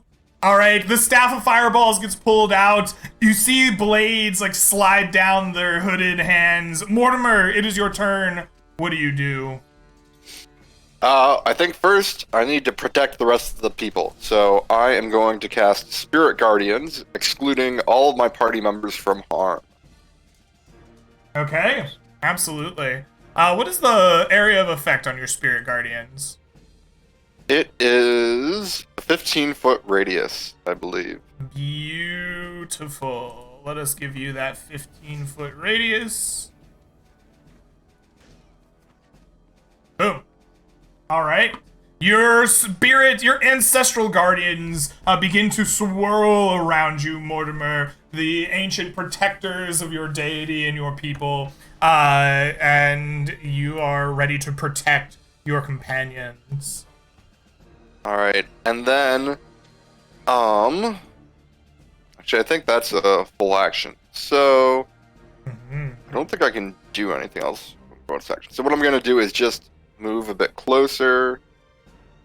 I'll go like that and say, everybody, try to stick together. Get each other's backs.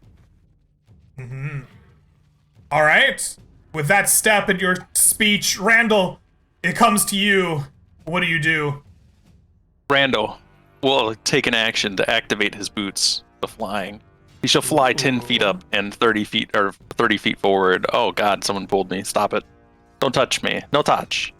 And then I will bonus action rage and prepare for combat. And you will prepare for combat. Excellent. You begin to fly forward in a rage. Next to go are the Darklings. They see you flying forward as the Staff of Fireballs is being prepared. These two are going to step up 5, 10, 15, 20, 25, 30. 5, 10, 15, 20, 25, 30. They are within their range. Both of them pick up these daggers, kind of like slide it across their tongue, and they hurl them at you. This attack will be made at a +2 for each of them, as they are in their own world. They are stronger. That is a 20 to hit you, Randall. Yeah, that hits. Alrighty. Please take for me 7 piercing and 10 necrotic damage as the dagger rips into your flesh and you feel the like decaying poison of their saliva in your body. Gross. The second dagger comes whipping your way as well. Come on, roll 20. There we go. With an 11, that one won't hit you. This one, like, you already felt the sting of the first dagger. You quickly duck out of the way as the second one goes falling harmlessly behind you. The creature hisses. This one here is going to step up 5, 10, 15, 20 feet.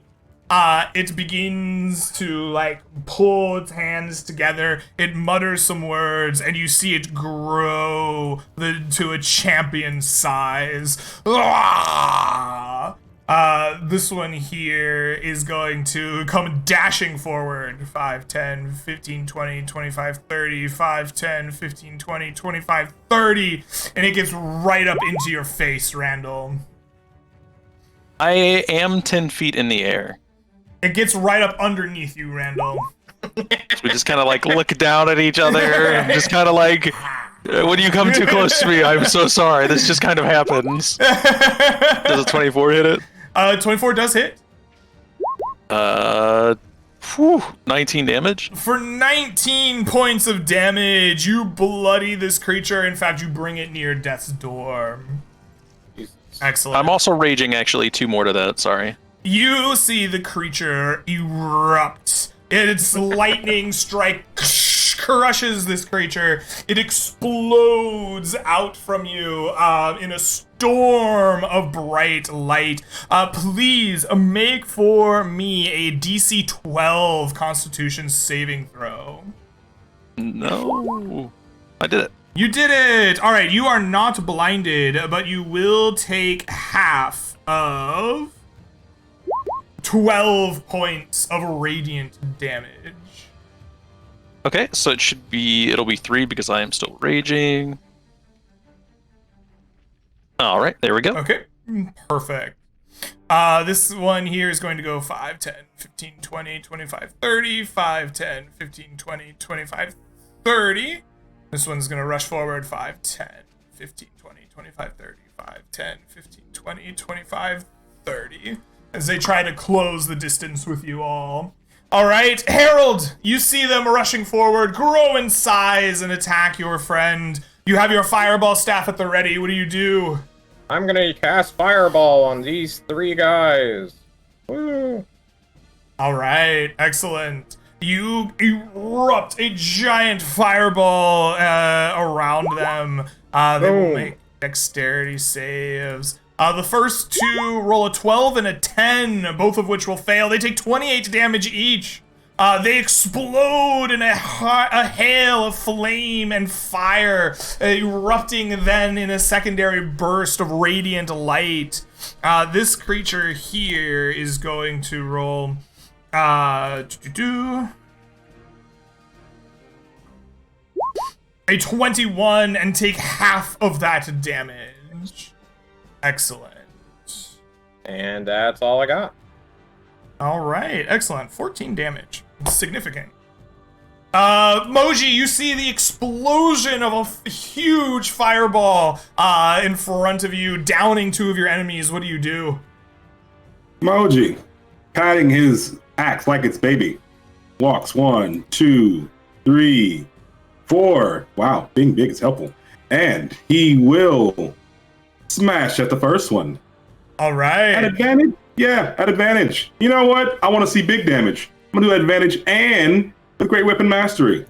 All right, let's do it. That is a 15 that will hit. Cool. For 4. 26 points of damage.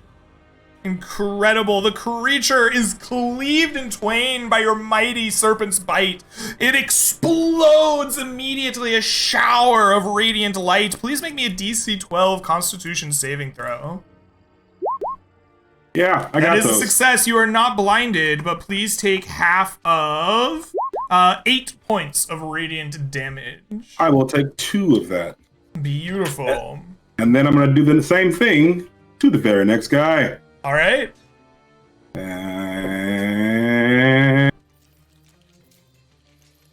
at advantage. Oh, that's a crit. You ready for it, people? I'm ready for the big damage numbers. Holy crap! You just pop this thing like a disgusting little pimple of light, and sure enough, it showers you in radiant energy. Make me that Constitution save again. So you guys just see a small crater form in this area. It's like a little just Moji crater, like just it's gone. But you're like, wow, what happened? It's a gash in the land. And Constitution save. That is a success. You are not blinded, but take half of 13 points of damage. 3. All right, cool. All right. And I think that's my turn. I don't have any. Well, I have a few more movements, huh? No.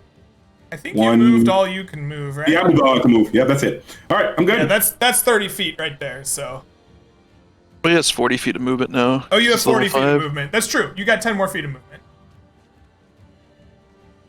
That's 5. Nice.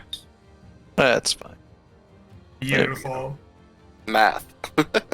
Mortimer, it comes to you. The field of battle is a crater-filled explosion zone. What do you do? First of all, Mortimer's feeling pretty good about our chances at the tower. And he's gonna say, thanks for leaving one for me. And he's gonna guiding bolt the big guy. Okay. Oh, so bad. You summon your ball of light, hurl it in a bolt towards the creature, but it like sidesteps around it. The bending of the light kind of makes him a difficult target to hit, and your guiding bolt flies into the forest beyond.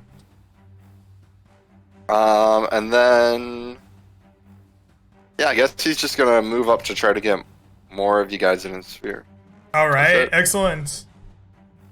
Randall, you are flying high, and there's only a single enemy left. What do you do? I shall fly forward to do combat with it. I'm All like right. almost in its face because it's like giant. It's like 10 feet tall, right? Yeah. So I'm just like flying at the top of its head, like I'll get you. You're so big for a small man. And then I shall recklessly attack it. Okay. 21. The 21 will hit. All right. Oh my goodness. Holy moly. shit. That is Oh, he 28, explodes as well. 32, 34 and 14 is a lot of damage. 48. You bloody it for sure, and you will bring it to death's door. Yeah, I'll slap it one more time. I'm guessing a 12 misses. A 12 does miss. You try to bring the butt into it, but you're like in the air, and this is the first time you fought with the boots. You just like misjudge your butt strike. Well, I have one more attack because I'm also level 5, so now my bonus action butt shall fly in. Oh, never mind. We'll see. Nope, same No, thing. same yeah. thing. Yeah. Yeah, same difference. Whiff. All right. With that, it is the Darkling's turn. It pulls the daggers out of its hands. It looks to you with hate in its eyes, cracks beginning to form along its skin. So you can see like a light almost begin to spill out. And it is going to swing at you wordlessly with these weapon attacks. The first attack is going to be a 12. It just whiffs by your boots as you fly around. You got advantage. Yeah, he does have advantage. It's a 24. There we go. Oh yeah. I forgot that you It were was just reckless. fainting, okay? He was actually doing a setup combo. It was a combo, yeah. It was a feint, and then like stabs you with his first dagger. Please take for me. 2 billion damage. It's definitely possible. Have because I'm angry.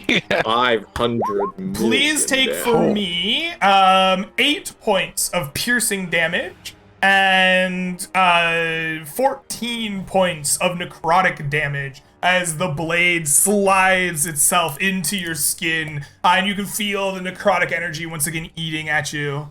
It then hefts its second dagger, and in an upward stroke tries to finish you off. But it fails to do so as it like slides up and you fly back just a little bit. The blade arcs up in front of your face, missing entirely. Harold, it comes to you as you see Randall getting stabbed by the mighty blade. What do you do? I'm just gonna Eldritch Blast him in the head. For That is 14 points. 14 points of damage. Your milky energy comes flying out in a splashing Kamehameha wave, and you strike this creature full in the face. Your blast takes its head off, and it explodes, an eruption of radiant light. And Randall, make me a DC 14 Constitution saving throw. I will try. I did it. All right. Please take for me half of 15 points of necrotic damage. All right. With that, the deed is done. Combat ends. The forest is silent and serene once more. You look to the bodies of your fallen enemies. As they exploded, they turn to piles of dark ash on the otherwise colorful ground around you. I'm just gonna grab some of this ash and Okay. put it in a bag. Yeah, I'm curious about this. Okay. And I'm gonna just, can I get, 5 pounds of ash? Maybe 6 because this guy's double the size? I don't know. Sure. Take some ash piles. As much ash as you would like to take. Heck yeah. I remember before someone found something in like one of the bodies, so I'll call out and say, "Search through the bodies." Sometimes they hide stuff in their bodies. Oh yeah, I'm That's going to the ash. horrifying, but okay. All right. Who's doing the primary searching? Is it Randall? Me, I guess, because I'm going through the ash. And Moji was picking up the ash. That is true. Yeah. Moji, give me an investigation check, please. My best stat, you said. It's Yes. definitely investigation. I don't need advantage for this. I'm just going to roll a 20. Ooh. If there was anything in these piles of ash, you didn't see them as you scooped it up and put it in like however you're carrying piles of ash. I'm not exactly sure. Sacks, I guess. You scoop it up sacks of ash. into some burlap sacks, and you don't find anything else in the ash. Mm-hmm. Yep. Question, Greg. Yeah. Is there cannon one of these huge flowers Because I remember not completing a mission successfully. This is the same map for that mission, but this is not the same like budding flower. I figured. I just wanted to be cheeky. That's fair. That's fair. That was easy. Milkman, you good? You look good. Randall, Yeah, I'm fine. Randall. Like covered in like stab wounds. It's like yeah, they keep Randall's licking their weapons. fine. It's gross as hell. They have It's so cooties, gross. clearly. Come on, you fought 12 people. You're gonna be okay. We're gonna be all right. All right, let's go back and talk to a wood lady. Lady, the Lady lady of Wood. the hunt. Lady of the hunt in the wood tonight. I'll spend a healer's kit on Randall just to be careful. So you get He'll be fine. D6 He's been plus through worse. 4 Fine. plus He's a barbarian. 5. So you get 15. All right. Oh, that's pretty good. I'll That's take pretty it. good, You actually. spend some time healing up the barbarian, and he feels a lot better after you bind his wounds. The rest of you make your way through the forest once more back towards the place of the wood elves. You are met again at the front of the excuse me, you are met again at the front of their kind of abode by perhaps the same 4 elves as before. They nod to you and say, "It is good the deed is done." And they go to escort you once more through the kind of abridged treetops that you saw on your way in here, finally terminusing at the flower almost podium where the Lady of the Hunt resides. As you approach, the Lady of the Hunt says, "You are as good as your word. We thank you for ridding us of these presents. You wish to return to your world? Of course. Sure. Then I will return you there as per our bargain." And she puts her hand on the flower, and you see its petals twist around and turn. And as they do, it almost pulls together as if it hasn't bloomed yet, right? It curls all of them up, and then 2 of those petals kind of open a passageway, and through it you can see a very confused looking caravan going, "Where'd they go? They're just gone. They walked through here." They're patting this bush down, I don't get it. Then we jump out behind them as we Like, boo, boo, go boo, through the boo. portal. Oh my god! Oh! Whoa, you were hiding from us this whole time? Jeez, it's gonna give me a heart We're attack. practical pranksters. Let's get back on the road. Those crazy kids. With a fright, you scare your caravan members, and you continue on towards the great Heaven's Pillar in the northeast. As your journey continues, you make your way through the forest for the rest of the day, taking a night's rest for those of you that may need to take advantage of it, returning your spells and class features according to a long rest in the player's handbook, and spending hit dice to regain hit points. The next day's travel is accosted by small wildlife creatures. You see some large snakes kind of jump out of trees towards many of your caravan members. You and your party fight them off. It is a trivial encounter for you. Would any of you like to narrate how these snakes are gotten rid of on this 3rd day of your journey? Moji will do it. Yeah. How did you Moji's deal good. with these snakes? Yeah, you'd think Moji would use his axe and his all this brawn and this stupid cutting them all up, but he's just gonna go and grab him. He's gonna grab him and start talking to him. He's gonna be like, "Hey, chill." And because Moji has what's that ability called that he never ever gets to use? One is animal handling. The other is speak of the animals. He's gonna speak to him and be like, "Guys, let's calm down. These are my bros. Go back to where you can, and I'll talk to like the alpha snake, whatever that the heck that is. And like, it's all gravy, baby. Don't worry about it. Good dinner. We will find large voles instead. Cool. You know what? I'll even help you, and Moji will like trick a vole to come out, and then they'll just start eating the vole. We just went on this anti-deception arc. Don't worry, just let it happen. He's weird. It's fine. Much to Fizzle Spark's horror somewhere in the universe, you feed some large voles to these snakes. Mr. Moji, please take inspiration for your tremendous snake disposal method.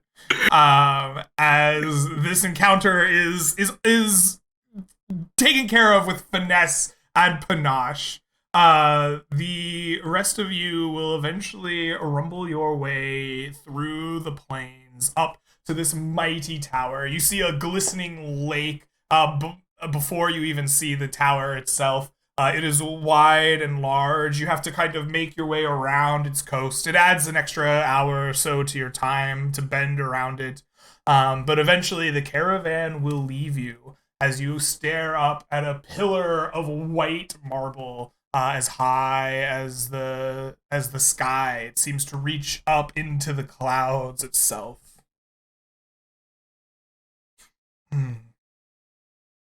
You're muted. You're Hey, still Randall, muted. you want to go fly to the top and get the treasure? No. No.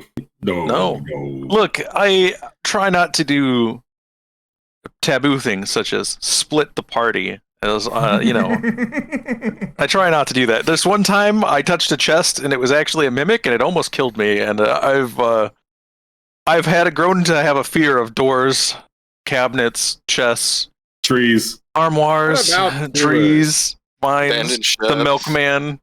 Pretty much everything. Are you a mimic?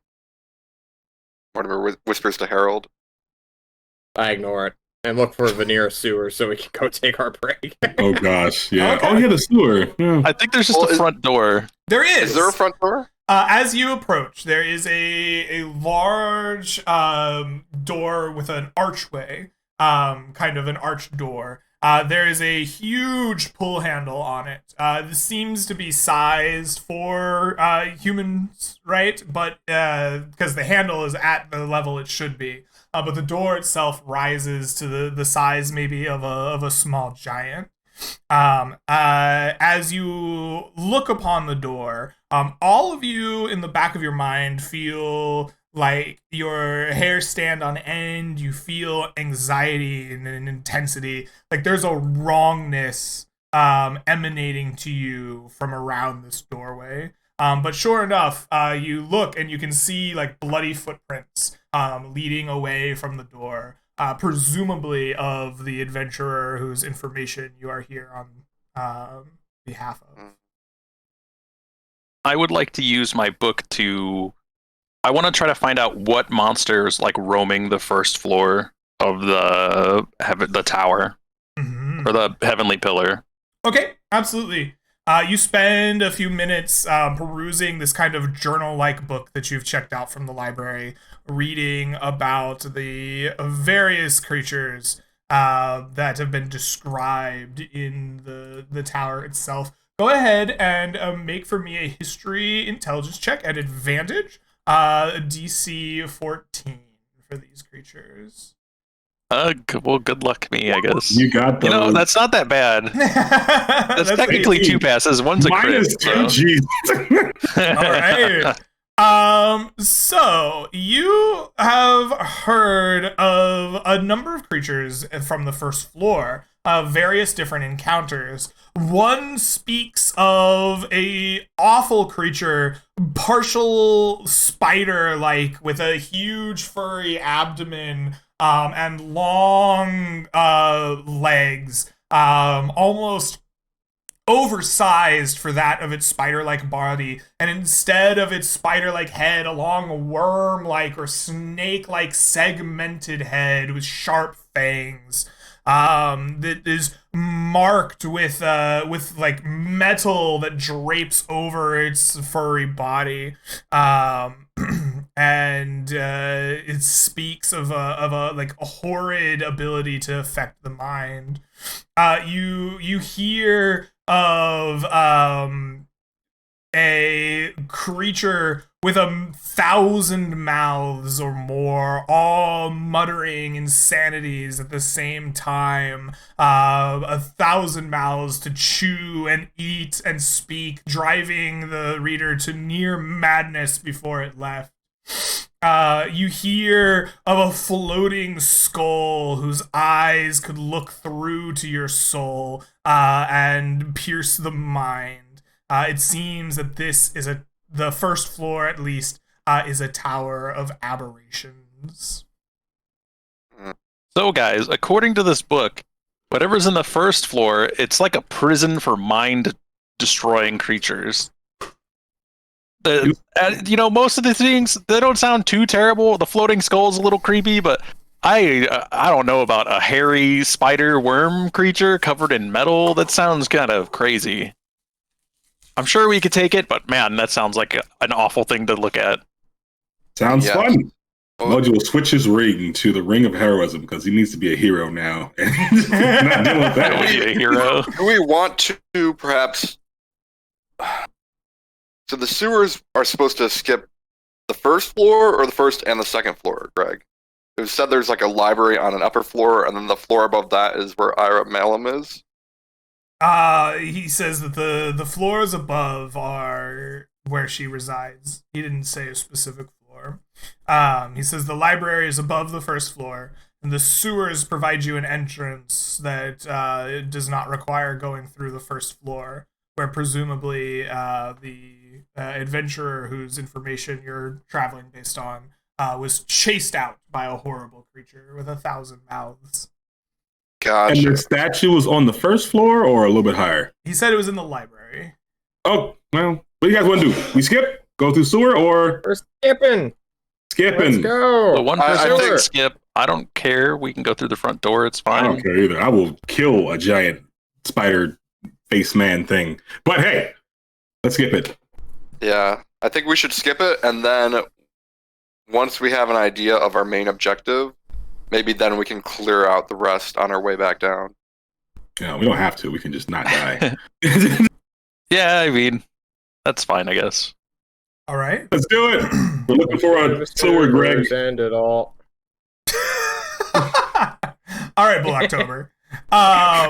So you begin to leave the doorway behind, and you in a circle around the base of this mighty tower. You begin looking for a sewer grate. As you investigate, you find not anything like on the tower itself, but a few feet away from the tower, you do find a grate. And if you weren't looking for it, you might not have seen it, as it is overgrown with grasses and the kind of flowers of the plain. But you hear the sounds of like slowly sloshing water, like as it's slowly moving in the ground beneath you. As you move away the grasses, you see some rusted metal bars over like maybe 15 or 20 foot drop down into a dark sewer below, where you can hear that sound of slowly running water. Oh boy. Well, we need somebody strong to open it. Oh, strong, you say? And then I'll look at Randall. You got this, man. It's how far down? It's at the bottom of like a cliff, you said? It's about a 15 20 or 20 foot drop down from the ground level to the bottom of the sewer here. I got a rope. Yeah. I'll tie it to you. Is there anything we could attach a rope to so that we can climb back out afterwards? Yeah, there is a sturdy looking stone nearby that you could easily wrap a rope around, kind of tie off and dangle down to the bottom of the sewer. Yeah, let's just tie a rope to that, and then we can just climb down, guys. It'll be fine. It's definitely not a mimic. Yep. Rope around the rock. We go down. We do the thing. We open the thing. Bada boom, bada bing. Do we need a strength check for this? Or is it like kind of just easy to walk It inside is this? rusted through, and you find it easy to open. You lift the sewer bars, and they snap and break in your hands easily. You throw the rusted pieces to the side, and the sewer itself is a dark and dank place. You can feel the kind of like slime and mold along the sides of the kind of drop, the kind of tunnel down. As you descend slowly down the rope, you eventually touch what must be stone beneath your feet. In fact, from the shaft down, you get enough light that you can see kind of stones that run on either side of like a channel. The sewer water seemingly running out away from the tower to some place beyond you. But in the direction of the tower, you can just make out a passageway down the side. Well, Harold has a lovely pack boon with Mimo Mama, called Devil's Sight. So he's more than willing to take the helm in this foray into the sewer. Okay, If absolutely. you guys want him to. Yep, that's fine. Moji take the back because he's got El Darko Vision. Okay. I will light a torch because I'm a normie. I'll cast light on something that you have. Okay. Here, cast it upon this non-working torch. It'll be great. You cast Just so you light. don't have to like hold it, you know? You cast light like on holds the it up. tip of a torch as you walk your way through the sewers. It is slimy and ancient. The water runs slowly in kind of a green like sludge. The sewer doesn't smell of like sewage, but it does have a like very acidic odor to it. And as you walk, it is a short distance, obviously, to the beneath the tower itself, as you found this entryway nearby it. But you will find that the passageway up seems to be guarded.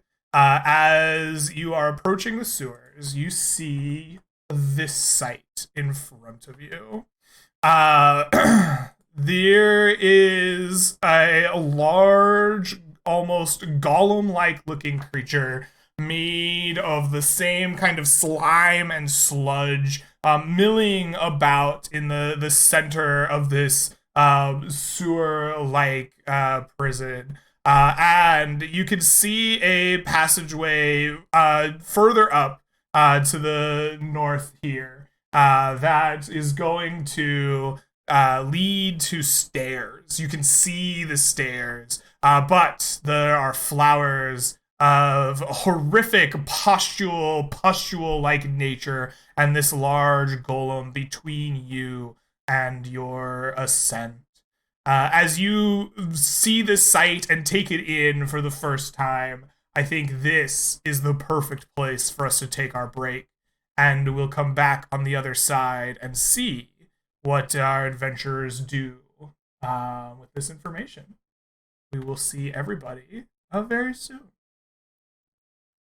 And hello, Internet. Welcome back to Land Beyond the Mists. Just before we went to break, the party had plumbed the sewers underneath the Heaven's Pillar and have found the guardian of the sewer, this great golem of the sludge-like waters that run beneath the sewers.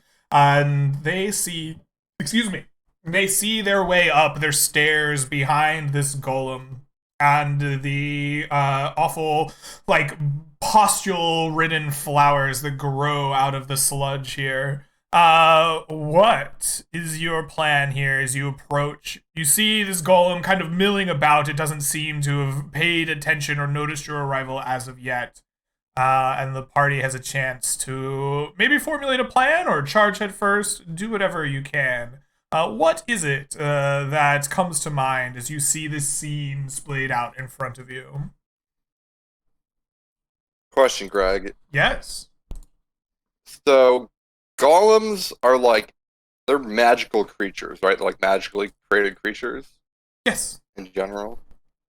So, would they be able to be magically uncreated if I like cast a dispel magic on it?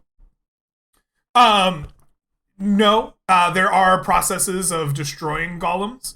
It usually involves the excuse me. It usually it revolves around the manual of golem like creation and destruction. Like there's a whole like ritual and magic involved in both creating and destroying golems. A simple dispel magic is not going to destroy one of these creatures.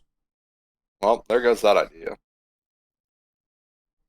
Moji will suggest probably ranging out these plant duders up here, shooting them from far away. We don't know if they explode or do something crazy to our personage, but Moji knows these plants are freaking knocked like horrible. So there's a good chance he's got poison, good chance he's going to blow us up. If we try to run past it, it might try to do a thing and grab us and poison us. And then the golem comes and then we get smashed by both.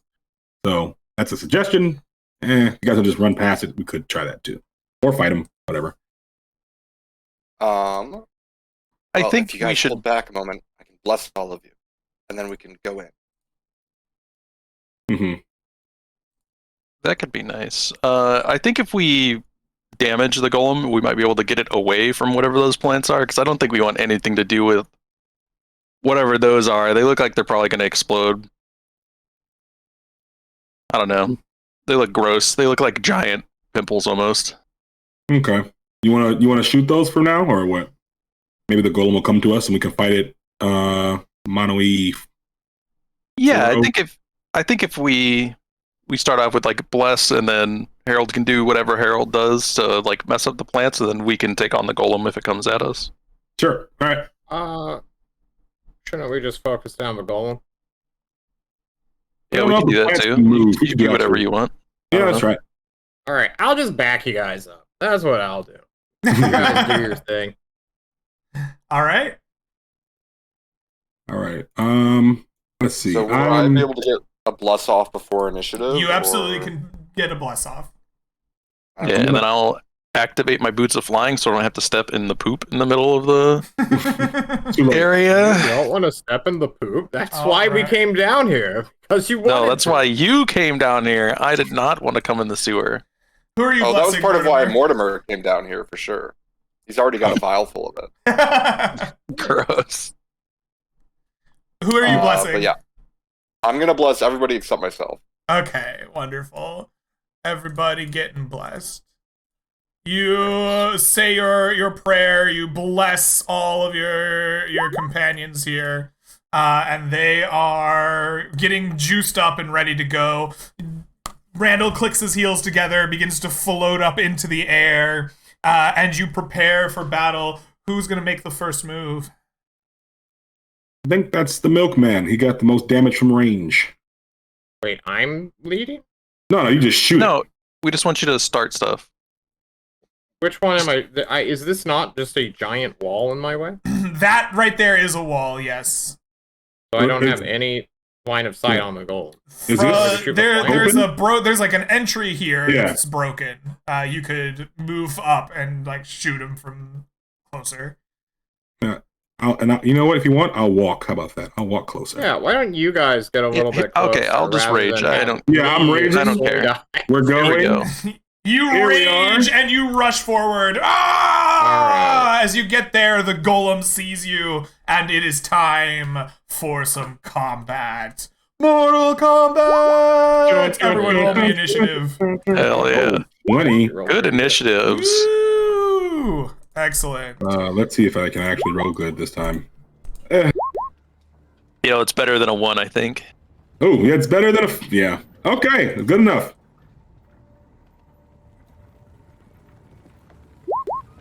Alrighty, with that, we have initiative order. The first to react is going to be Randall as you rush forward. What do you do? Randall shall move 10 feet forward and take a few attacks at this golem. All right. You rush forward in your flight and begin swinging your bronze hammer at it. Me some rolls to hit. Yeah, these are going to be reckless. Okay. Probably not going to hit. And then there's that a double crit apparently, because that's just the thing when only with the D4s, of You course. swing twice at the creature with your axe, then bring the back end around to punch at it, striking it square in the jaw for 25 points of damage. And then I'll step back a little bit. All right, the creature is reeling back from the lightning strike from your great axe. The creature stumbles a little bit and roars. Harold, Well, it comes to Okay. you. What do you do? I'm gonna start us off with, I believe, the base spell known as Hex. As a Okay. bonus action, it adds a d6, blah, blah, blah. I will give it disadvantage on strength checks, I think I can. Is that how Hex works? Or is that Yes, you choose, excuse me, blah, blah, blah, blah, blah, an ability check with the chosen ability. So, ability checks with strength with the Okay. disadvantage. Yeah. Just that, and then I'm just gonna snipe it with my good old-fashioned Eldritch Blast. All right. The Milky Blast comes flying out, striking the creature full in the chest. It takes 12 points of damage. All Sounds good to me. right. Moji, it is your turn. What will you do? Moji is going to attack this thing recklessly. Hope he doesn't die later on because he doesn't know how much damage it does. But hey, it's Tuesday. Why not? 24. That's 24 that hit. hits. For For 19 19 points of damage. Excellent. The creature looks down as it, you slice into it and bits of sludge and, clay-like substance come flying off, and its skin begins to knit back together. Gross. Does a 13 hit? The 13 does not. Your second I swing, rolled it's kind of, D4. stuck in it. You have to, pry your axe free. Oh, does a 14 hit? A 14 does not either. Gah. All right. Well, I'm here. All right. With that, you hear something awful. The slithering, sliding, nasty sounds from beyond you as these flowers begin to crawl their way forward through the sludge on tentacles, the slimy slapping sound of which just echoes throughout the sewers. As they crawl forward, they cannot quite swipe their tentacles at one Monsieur Mortimer. The next ones need to slide forward as well, just slipping and sliding down this passageway. All right, excellent. With that, Mortimer, you see this flower crawling towards you through the sludge. What do you do? Yeah, that's what I was afraid would happen. Second, my roll 20 is loading up. But I think that a pretty solid plan will be to run away from it, first of all. So he's gonna leap over here and go and I don't know, move over there. Okay. And as he's crossing, he's gonna guiding bolt it. The leaping bolt. Boom! Go ahead and give me that roll to hit. Just bring my character sheet back up. For Sorry sure. about that. No worries. And this will be a higher level guiding bolt. Oh, but with boy. a 10, you fire your bolt in mid-flight jumping. You see it in your mind's eye, the perfect shot, but your momentum carries the bolt to the right, and you fire it down the hallway. Well, that didn't work out. So yeah, Mortimer is going to just cower. Good Behind plan, good Randall. plan. All right. With that, the golem moves up. 5, 10, 15, 20, 25, 30. It wants to get in everybody's business. Oh no. It'll make 2 attacks here this turn. The first attack will be at Moji. The golem will slam down its mighty advantage. hands. Huh? At advantage. At advantage.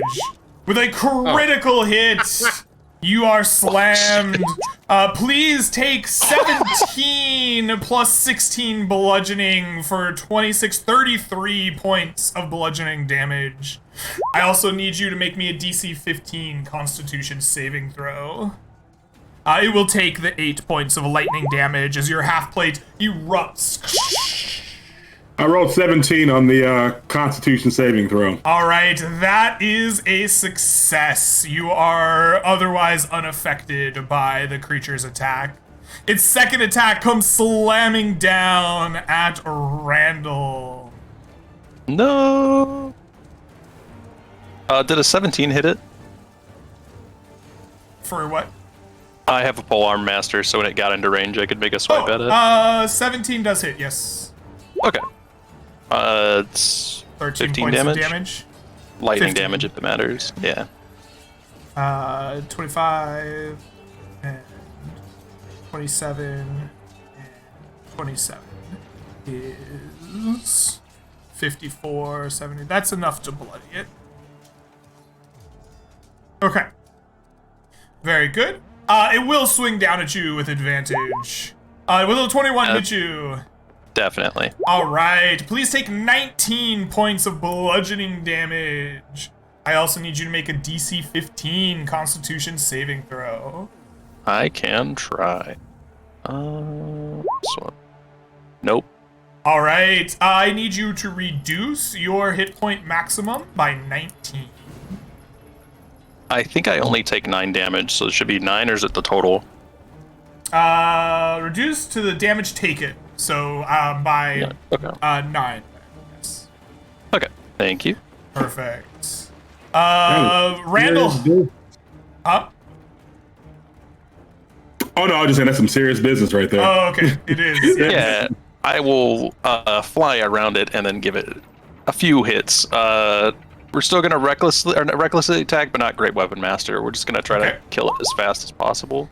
The 19. 32? 32 will hit, yes. For 25 damage, yes. Creature. Is it And like then tracks that's the a other crit. thing? Critical. Oh my god, okay. Okay, the best crit of all time, let me tell you. And that's with 2 of those re-rolling. I can't do math today. That's 27, 29, 31. 31 points of damage. Holy moly! The creature goes whoa, and like begins to stumble back. You see it go into a blind rage as you bring it to death's door. As it does, it immediately makes 2 attacks at you. What? No. It is Oh, you have dear. broken into its rage. It slams down at you. You are recklessly attacking, so it gets advantage with a Yeah, this is 26. So it just interrupts my turn. Okay, that's fine. Yes, it That does. hits. That is a 19 bludgeoning damage. Make that con save for me. You have to make this. Cool. It's fine. All right. Even if it- And Yeah, I know. then it will make its second attack at you, missing. As you see It has- the creature just like slamming at you in just a reckless fury. You get 1 more because it has advantage still. Oh, that's true. Yeah. Yes. Still misses. It still somehow missed. Okay, I'll take it. And then I had bonus more action attack. attack from critting Uh-huh. it. Please do. With the This great- one. 25. Yeah. All right. Oh, that's 21. 21. That is not enough to bring it down, but you are Oh, so close. It is at death's door. Harold, what will you do? I'll shoot it! Ah! Oh my god! There you go. That is. Are you proud of me, Randall? Always, Harold, man. describe to me how you defeat this creature. Well, what is it like as this golem is eldritch blasted to death? I think Randall's just storm of a weapon coursing through it is like destroying its mortar. And as the Eldritch Blast is shot out in the milky coloration that it is, the Hex amplifies the lightning and then just makes it burst into as if the big bad wolf came and blew the stone house down instead of finding nothing. Excellent. The creature erupts, explodes out like the big bad wolf himself knocked it down. There is no more clay golem. The plants are like slithering their way towards you as best they can. Moji, what do you do? My access party. We go, just run, leave plants behind, or you want to kill them? We should probably kill them now, because otherwise Very they well. might follow us up, and then if we get caught between a bunch of stuff, we're gonna be in trouble. 4, 5, 6. Moji will take out his poison bow thing. Yeah, he'll take out his heavy crossbow and take a shot at this thing. All right. And You I peek don't around get the it. corner, take your shot. No, the crossbow bolt goes wide. I'll take another shot. For 17. 17 will hit. And no rage, but 7 plus 5 damage. So you see your crossbow bolt rip into it. A little bit of pus comes out. It is damaged, but then you see it like lapping up the poison. Like it seems to like almost heal from the secondary damage of your bullet. Guys, they heal from poison. Don't do it. And I'll back up one step just in case. All right. Mm-hmm. The corpse flowers will move 5, 10, 15, 20. Can they reach around this corner at you? They can. Their mighty tentacles whip out, and they only have one target that they can hit. Moji, you see these like slimy tentacles that have been crawling through the muck come whipping out in your direction. It makes 3 tentacle attacks. That is 1. That is a crit. Moji, please take for me 15 bludgeoning and 30 poison damage. Ooh, okay. Well, he gets some lightning. I don't know how much it actually matters, but Okay. let's see how that goes. Am I actually down? It is 9 points of lightning damage for the 15, flower. 30. 45. 45 divided by 2. Yeah. 45 divided by I'm 2 a- is going to be 22 in this game. Yep, I'm good. I'm alive. All right. Okay. The second tentacle will whip out your way. Oh, it gets advantage, doesn't it? No. You Nope. attacked normally.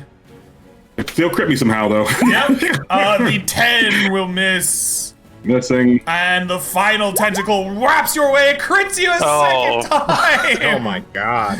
Moji, please take for me 11 bludgeoning and 23 poison damage. All right. Like, You're actually God. still awake. I'm actually still alive. All right. All right. Are you up because of your relentless endurance, or are you up? I am going to check that out right now because I'm not gonna. Okay.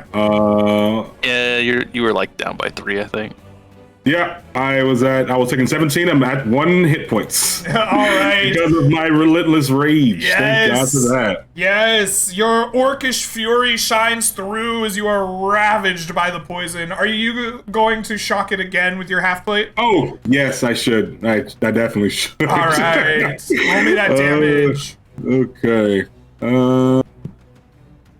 Where are you? Lightning. Boom. That is 10 10. more points of damage as your half plate shocks and thrashes through the creature.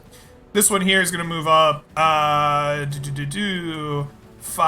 10, 15, 20. It's not close enough. Mortimer, you see your friend Emoji just get like ravaged by this plant, just boom, boom, boom with its tentacles. What do you do? All right. Well, looks like it's time to do my job. And I am going to cast Cure Wounds on Moji at 3rd level. Okay. And I wonder, can I bump that up? Ethereal Dust, now max level of 3. So, yeah, at 3rd level. You get 21 healing. That's nice. Pretty good. And with my bonus action, I am going to have my Dancing Duo come out. Okay, excellent.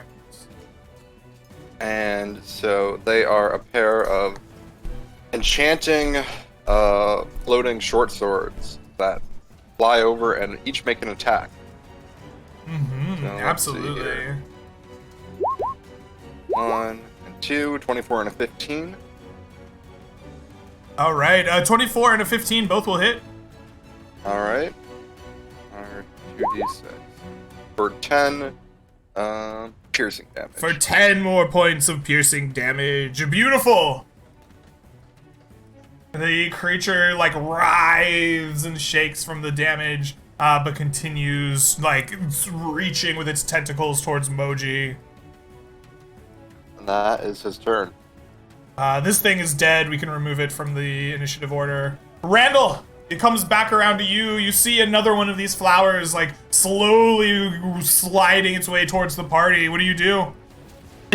He's gonna be like, holy shit, watch out for the other one, I'll take this one! He like flies this way. Okay. He shall recklessly try to kill this as hard as he can. All right.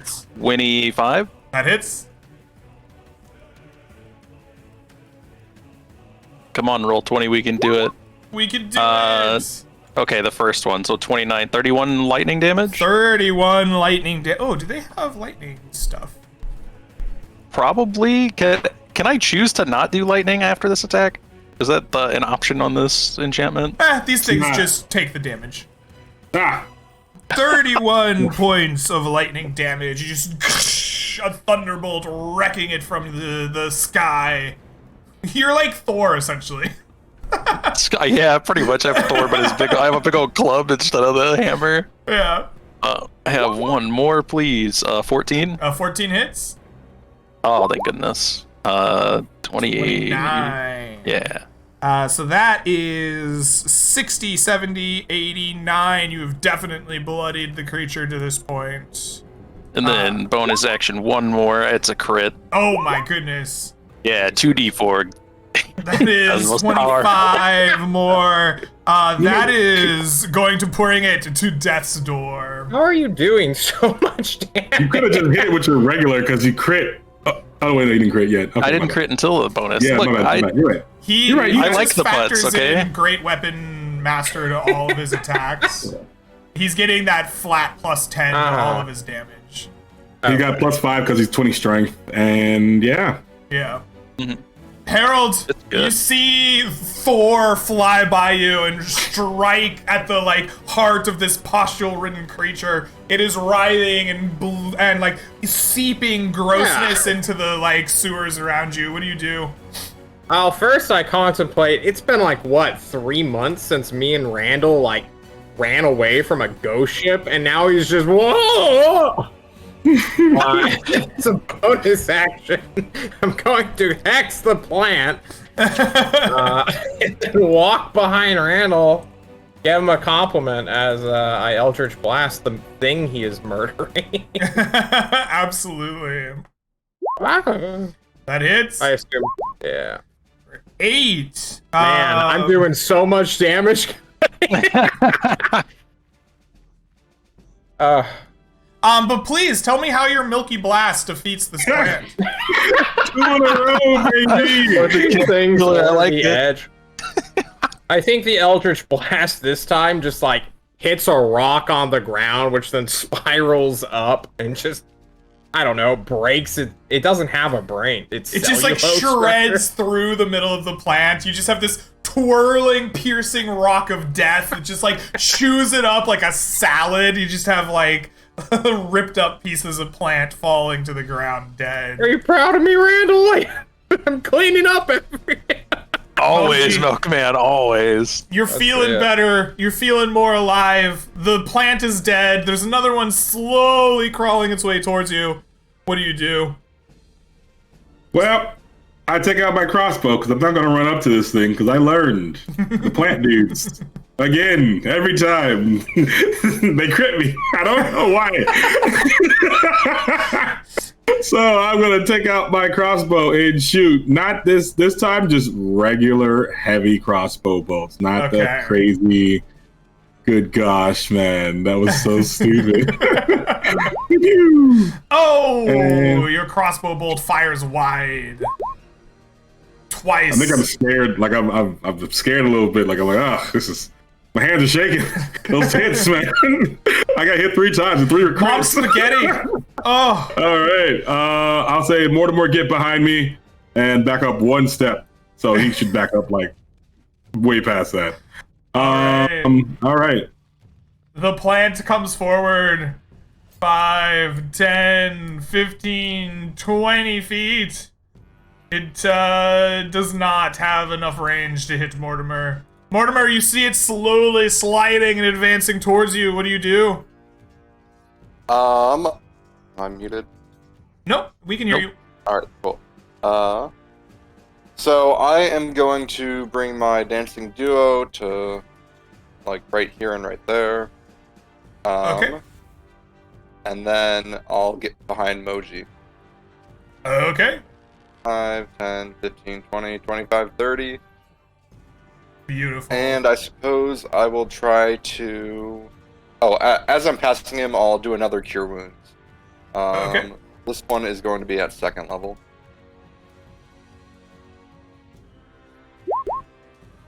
That is a 21. Dude, you just healed like 84 effective health. Impressive. Alright. Moji, That's you my are turn. feeling really good all of a sudden. It's impressive. Randall, though, what is Thor doing? What does Thor do? Thor has a plant. Well, I can't kill it. I can't reach it this round, I don't think. I think I'll move in front of the Milkman to protect him in case of emergencies, and I will just hang out here Sounds for my good. turn. Milkman, you see a plant slowly advancing towards you. What do you do? More of the same. Shift the hex on over, and we're gonna shoot it with an Eldritch Blast. That'll hit. Go ahead and give me some damage. There you go.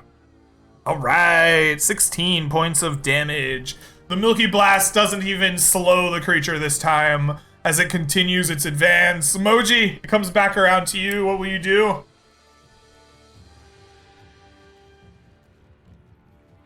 It is what it is. You look at Randall. You're like, beefy bros for life. And he's gonna walk 1, 2, 3, 4, No. 5, 6, 7, 8. Remember me. Oh no.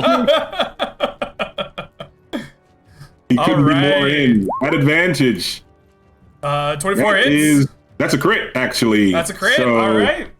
I'm gonna roll it, and I'm gonna roll another d12. Ugh. All right. Well, 28. And then another 30. one. Another one. Another one. And then for savage criticals, right? Okay. Yep. Mhm. So that's a hit. No. You have another D12 in that first crit. Yeah. Oh, So you're right. One we'll more, add all yeah. that damage together. Roll me one more d12. Uh-huh. Oh, cool. Awesome. Yeah. So we have 27, 49, 51, 55, 61 points of damage as you just swing twice, shredding plant and pustule alike, ripping them to shreds in front of you. But wait, there's more because I get one more because I crit. Yes, you do. Another 30 points of damage. Oh my god, you bloody this creature in a flurry of horrible blows. I did 90 damage. Okay, sure. That is incredible. It's incredible. Not dead. That's what's incredible. All right, cool. And then I have my turn there. I'm like, Randall, help! The corpse. You just turn around and you just see Randall like, 07, comrade. Let's do it. Bring it on. That was some crazy damage too. Holy moly. All right, it will begin its attacks at you as I read through what it does. Its tentacles come flying your way. The first one missing, wrapping against the ground in front of you, splashing up the water around you. It brings back a second tentacle to swing your way, this time wrapping around you. All right. What does it do? It does 13 bludgeoning and 6 poison damage to you. That's not a problem. It can take 10 for there. It will take 10 for that. That 10 bringing it to death's door. Nice. Nice. How many charges do you have left on your half plate? Well, Greg, because you crit me every single time, this is my first So many crits! You're right. Okay. The final tentacle comes flying down your way. This time with a 23. That'll hit. Dealing 13 bludgeoning and 11 poison. Okay, one more lightning for the boys in the back. Oh my god, it takes 13 more. All right. Mortimer, it is your turn. What will you do?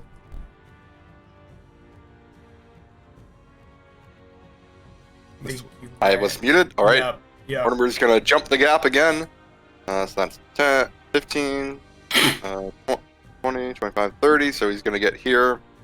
Yep. He's going to cast Healing Word on Moji. Yeah. Okay. So you get 7 points, buddy. Cool. And then he's going to use his bonus action to bring these guys up here. 5, 10, 15, 20. Right? Just like that? Yep, that works. Very good. You heal up Moji. I think, like, if we include his resistance, you've healed, like, almost 100 damage. That's true. Randall, it comes to you. What do you do? Randall shall fly forward and do combat with the giant, disgusting plant monster. Excellent. Send it home for the boys. 25. I don't think it's possible that it lives here, but go ahead and roll that damage. Oh yeah, that's some good damage right there. Thor's mighty bronze dragon claw comes flying down, striking this creature in a clap of thunder and lightning. Tell me, what is it like as you smite this thing into non-existence? I think he smacks it right into the center, and the lightning kind of like shoots out, and it just explodes on Emoji and him. It's just like it pops like a big pimple, and we're both just kind of like, the other one didn't do this. What the hell, man? All right. With that, combat comes to an end. You have defeated the horrific plant creatures and the guardian of the sewers. What do you do after this intense combat?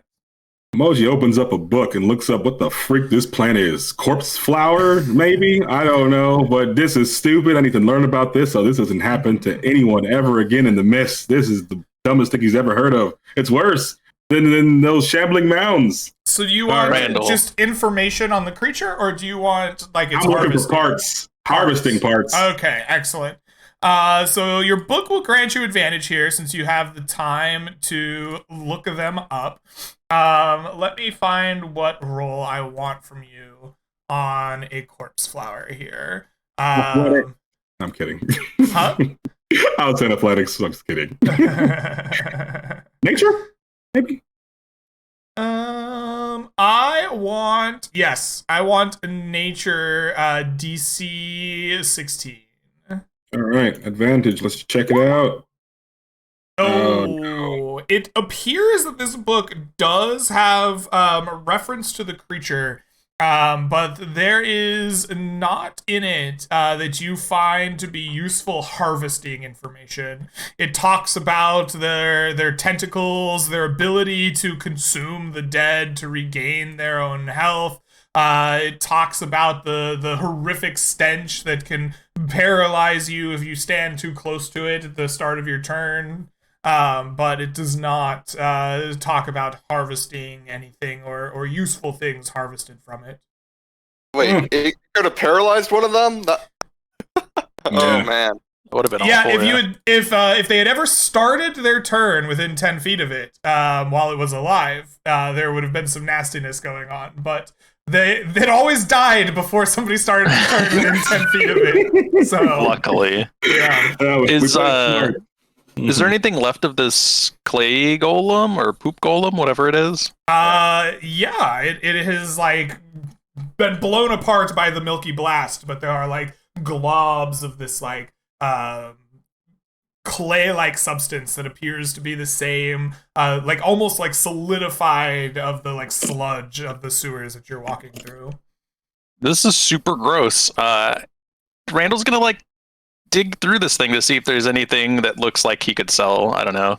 Like, does this have something that I could sell from it? It looks like just a poop monster to me, honestly. Go ahead and give me an investigation check as you dig your way through the poop monster. Yeah, poop monsters. Not a lot going on in Not here. a lot going on. Yeah, lots of poopy clay grossness. Well, while they're both digging through, like, disgusting monster carcasses, Mortimer's, like, busy trying to, like, wrap poultices around their wounds and, like, hey, hold still. You know? You're gonna let the and micro he's gonna- monsters in. Yeah, exactly. Yeah. So each of you get D6 plus, let's see, 9. So that one is for Moji, and this one is for Randall. Awesome. All right. Okay, perfect. So I am up to 53 HP, which is my current maximum. I am at 45, so I'm all right. I mean, I need All right. 7 All more right. for max. Beautiful. Cool. With that, you are healed up. You've dug through these things. You see a set of like stairs leading up into the tower itself from the sewers that you now have free access to, having defeated the guardian in front of it. Do you take the stairs, or is there other things that you need to do here in the sewers? Why don't Is you there look anything around? else of interest? Oh, sorry. Yeah. No, that's doing the same exact thing. I'm looking around real quick to see if there's anything of note down here I can pick up. I don't know, coins, weird looking levies or items or weapons or something that points like a map to this whole area, maybe. Hopefully. You look for sewer loot. You As some call it. Notorious sewer loot. the notorious Good old sewer sewer. loot. Go ahead and give me an investigation check. Oh boy, they keep The running that pioneers internet. used to sift through. Investigation. You know, maybe Could next time Moji's could gonna. I- What? Could he take advantage if I use the treasure hunter shovel? Because it has the spell locate object. Uh-huh. Oh, Yeah. sure. Could I, Absolutely. instead of using the charge to look for something, use it to give him advantage? I think that's a great use of your magic item. Absolutely. Spend your charge on it. I did it. Moji, you sift through this tunnel here looking for items. You find that in the plant that you did not search through originally, there are 3 corpses inside of it. And on these corpses, you find a pair of gloves that are in perfect condition, unlike the rest of their bodies, which are horrifically eaten through by acid and like corroded, and there's nothing else salvageable but these gloves. Also, in a pile of the poop monster that Randall didn't get to, you find the heart of the clay golem.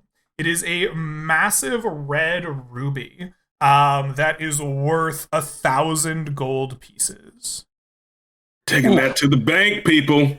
Moji will place this. More money than I've ever seen. It is a massive gemstone. Like you could hold it in both hands as this like finely cut red ruby. Moji will Only the smell basketball would palm go this away. thing, go under his legs a few times. Like, yeah, this is right. This feels right. And then, and as he's done being Michael Jordan of the Miss, he's going to get these gloves and hand it to the milkman or Mortimer. I'm like, you guys, Moji has too much stuff. He can't actually use this right now. You want to figure out what it does? Sure. Yeah. So Well, not at the moment, I attunement can't. slots? no, you got it. Give it to Milkman. Check it out. Put it on. Just All put on right. these gloves. Without heeding if it's a curse or not, I'm gonna put on the gloves, Greg. All right. Do they feel good, or are they filled with like shit water? They are. There's definitely like a little bit of like plant, like stomach acids and enzymes in it. You have to like slide out. Tingly. Yes, they definitely tingled. You spend 10 minutes like attuning to them. You will find that they are gloves of swimming and climbing. While wearing these gloves, climbing and swimming don't cost you extra movement, and you gain +5 bonus to strength athletics checks made to climb or swim. Nice. Are they attunement? They are an attunement item, yes. Okay. Since we rested for 10 minutes, Moji's going to get a quick hit dice of life. You said it's +5 to strength checks? +5 athletics. bonus to strength athletics checks made to Okay. climb or swim. It's pretty darn good. Does that adds like a swim speed to you, right? Yeah. That's No. super good. No? I think so. It don't cost you extra movement to do, right? So essentially your regular movement becomes like how fast you can swim. swim. Yeah. So yeah, Okay, you cool. get 40 out of that. That'd be sick. But hey, All right. whatever. We did it, guys. We solved the sewer problems. Now to the library. Oh man, if this We've was an unclogged easy the route, sewer. Yeah. All right. Moji is kind of worried that maybe we released something that we shouldn't have by destroying the Guardian, but he's not that worried because it's not his fault. Don't worry, we'll just Push that up destroy the it. stairs, boys. Up the stairs. All right, you go up the stairs. The stairs are a central kind of spiral staircase. The first little bit of it, you have to like open a hatch to get out of these sewers and into the tower proper. You find a tower made of white marble, and you're in kind of like a central like access staircase.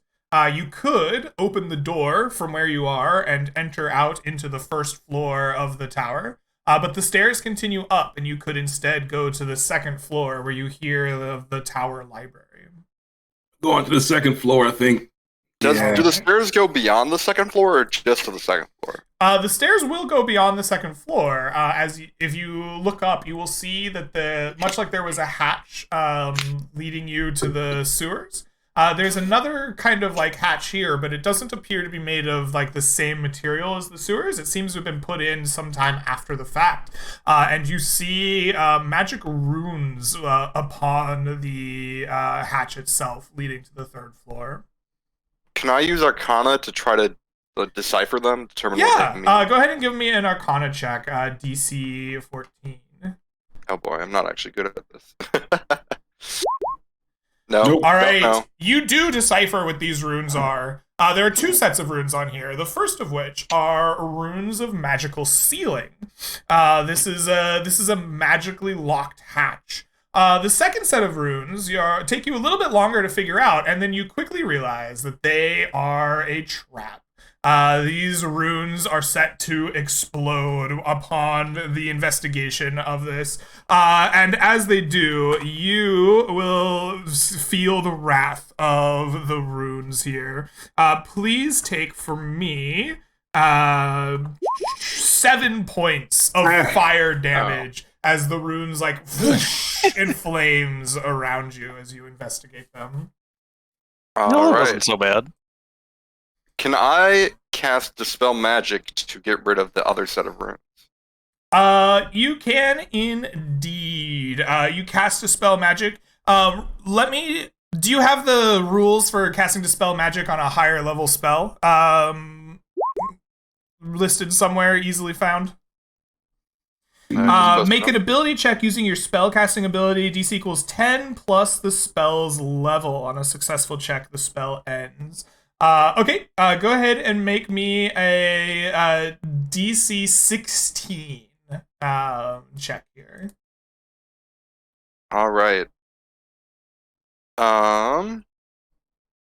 So is that just D20 just be plus your my wisdom. wisdom modifier, or Yep. do I?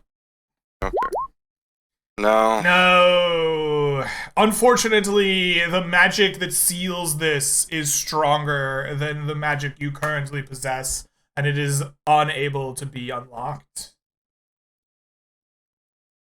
All right.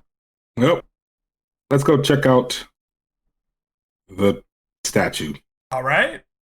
You move instead to the second floor, opening the door in front of you, and coming out in a brilliant white marble room. It is a long kind of hallway that you can see, and in front of you is a kind of like carpet leading to a central area and a enormous lizard statue staring right at you. Gentlemen, would we be able to take a night's rest in here? Does it look safe? A night's rest? We just got here, man. Like 8 a.m.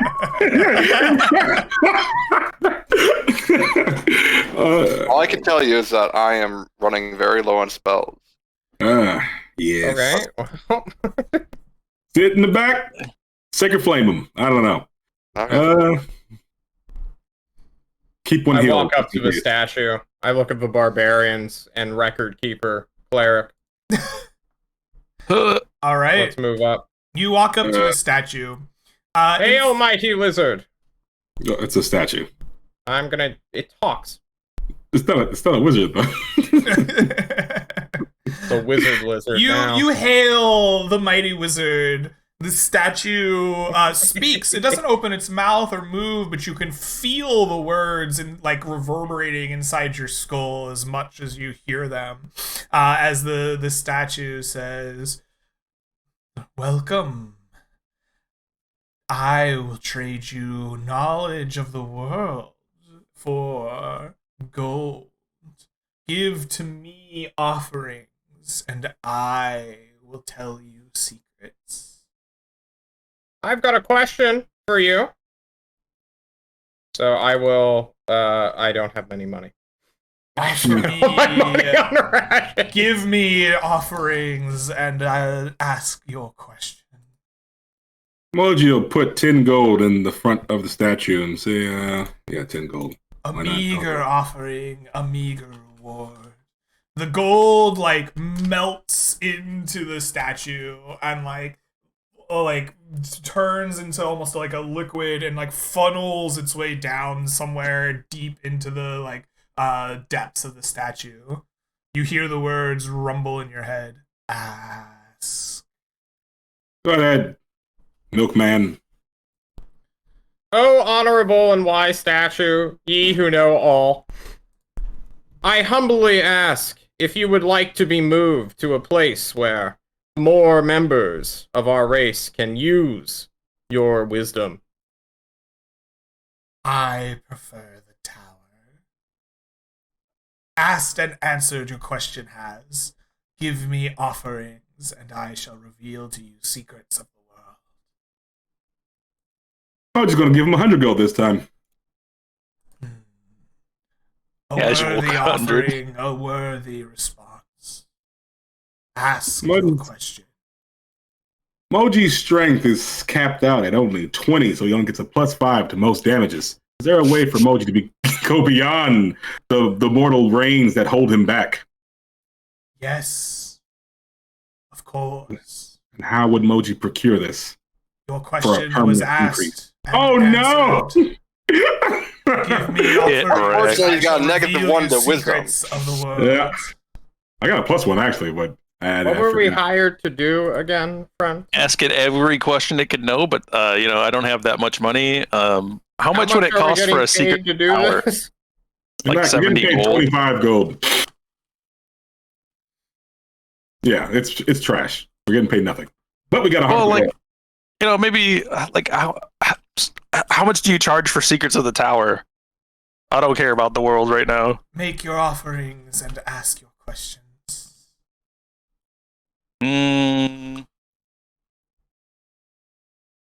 Mortimer, do you want to offer anything to it? No? Okay. I do. I do more 50 gold, and I'll be like, where is the closest way to make Moji's? What is the fastest way to make Moji's strength increase? It lies here in the tower. Darn it, this guy. The second floor. Ooh, It is hidden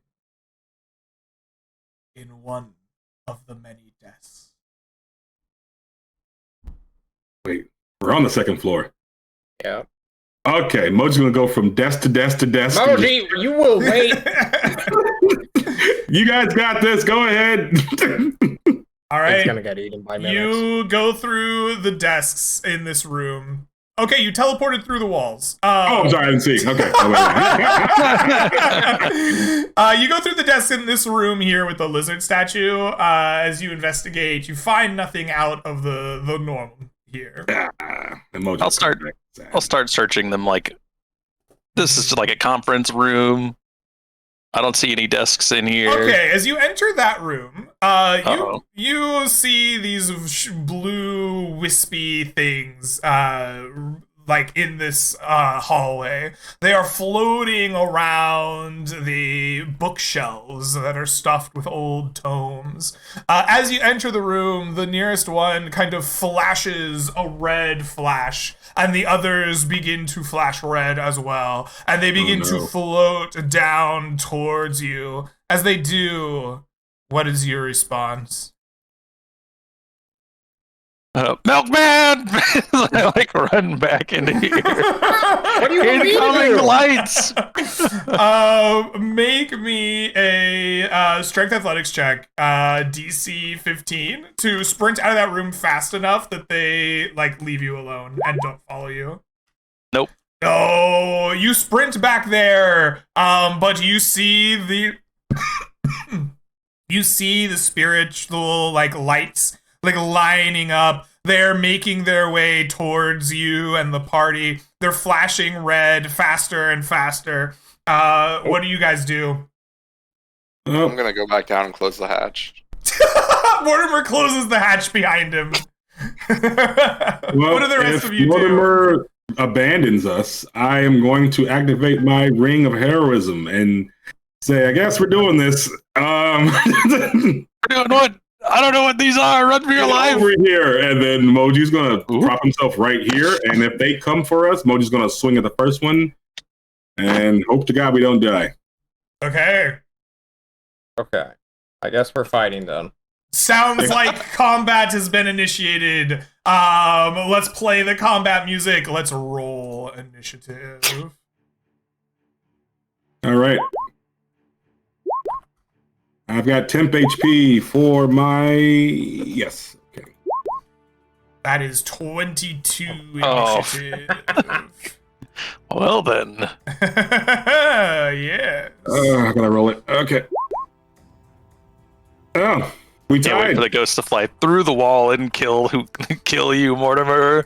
You coward. All right. All right, we'll put this in descending order. The first to go is Moji. You're sitting behind this corner here, preparing yourself to fight as the wisps are coming towards you. What do you do? He'll look back at his party. It's like, come on, we got this. 1, 2, 3, 4. Why are you going where we can't follow? 5, 6, 7. take a slash at this thing. I want to test something out. Don't worry. You should have just fireballed the corner, honestly. What's your speed, man? Because you're going like 45 feet around. 8. It's 8.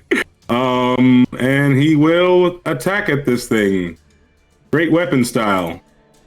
I'm not gonna do advanced reckless right now. All right. Yeah. You swing and miss. Your axe just like slamming into the marble stone beside you. So the wisp flutters about. Oh, hit it again. You swing again. The wisp swings by you.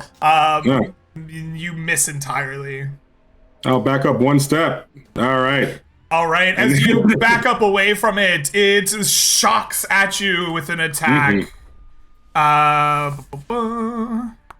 That is a 16. Will that hit? Misses me. It misses. It's like wispy, like energy, like reaches out in like a shocking, like energy, like almost like a projectile or lightning. It bounces, reflects off your armor, and does no damage. Randall, you see from your perch, Moji kind of like retreating out, hearing the ring of his axe into the stone. What do you do? I shall rage and run forward, grabbing my token, right-clicking to show people how far I'm moving so you can see it on the screen, and then I will hang out here. And then I have a quick question about my weapon. Does it always do lightning damage, or is it an optional thing? It's a lightning damage weapon, essentially. It's been enchanted to do lightning damage instead of bludgeoning, piercing, or slashing. Okay. That's my turn. All right. The I have another weapon. Will go. This creature here is going to wisp forward 5, 10, 15, 20 feet. And it is going to continue attacking here, lancing out at Moji with a 10, unable to hit. This one here is going to go 5, 10, 15, 20, 25, 30. As it does so, Moji, would you like to make an attack of opportunity at it? Sure, let's do it. All right. Yeah, they probably don't have that much health. I'm gonna just attack right normally.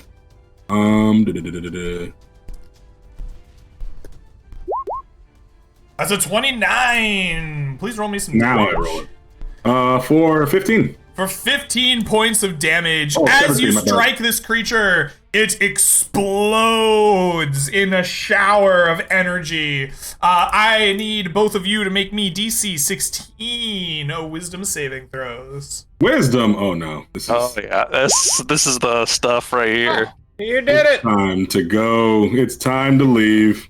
Wisdom saving throw, you say? Yes. Ugh. Nice. You feel your minds assaulted by these creatures.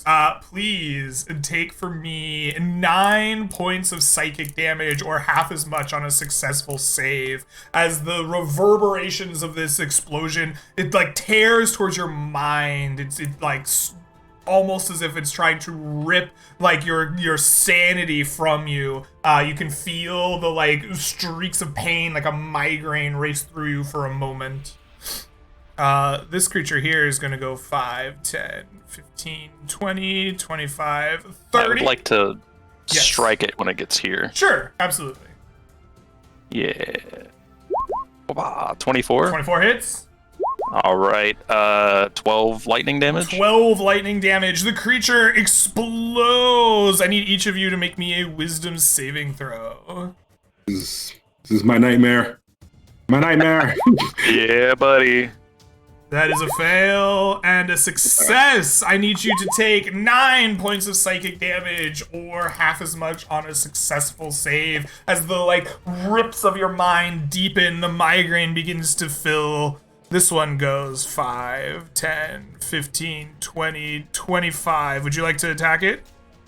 No, use It's my only one already. reaction. Okay, Yeah. 30. As it gets to this spot, the wisp begins to crackle in energy, and it reaches out to attack you, Mr. Randall, with a 24. That hits. Please take for me.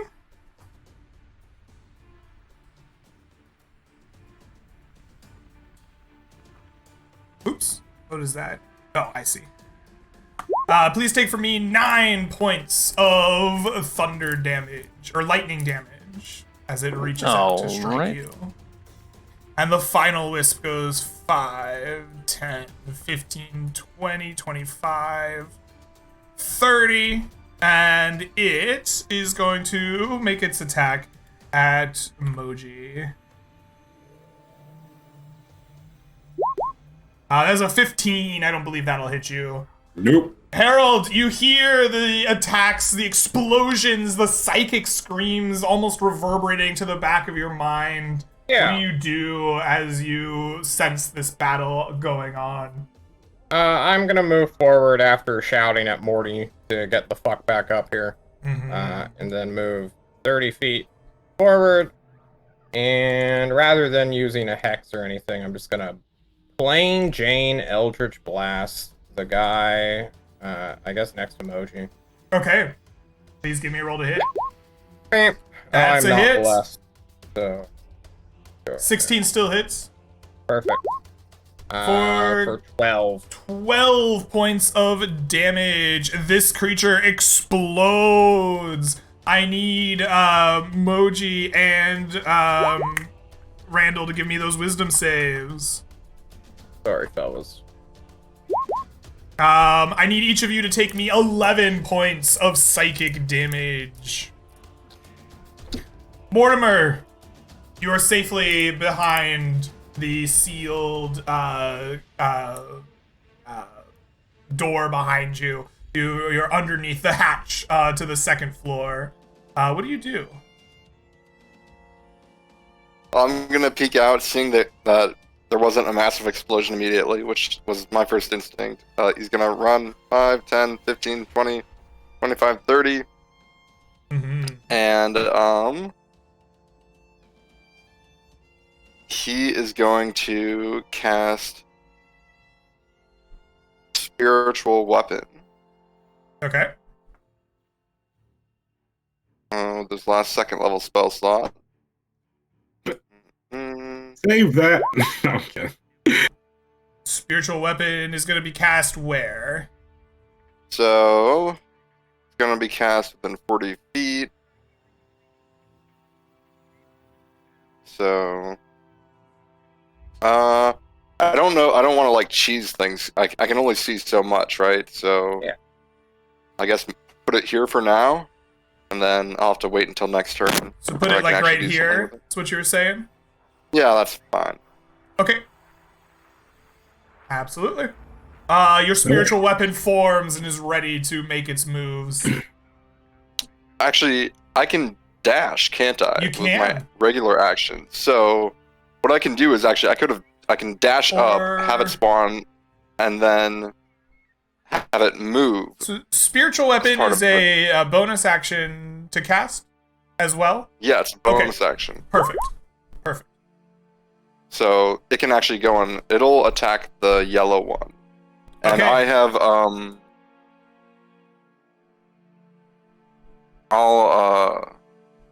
let's say that I've expended my ethereal dust to upcast it to level 3. Ooh, okay. So I like it. Okay.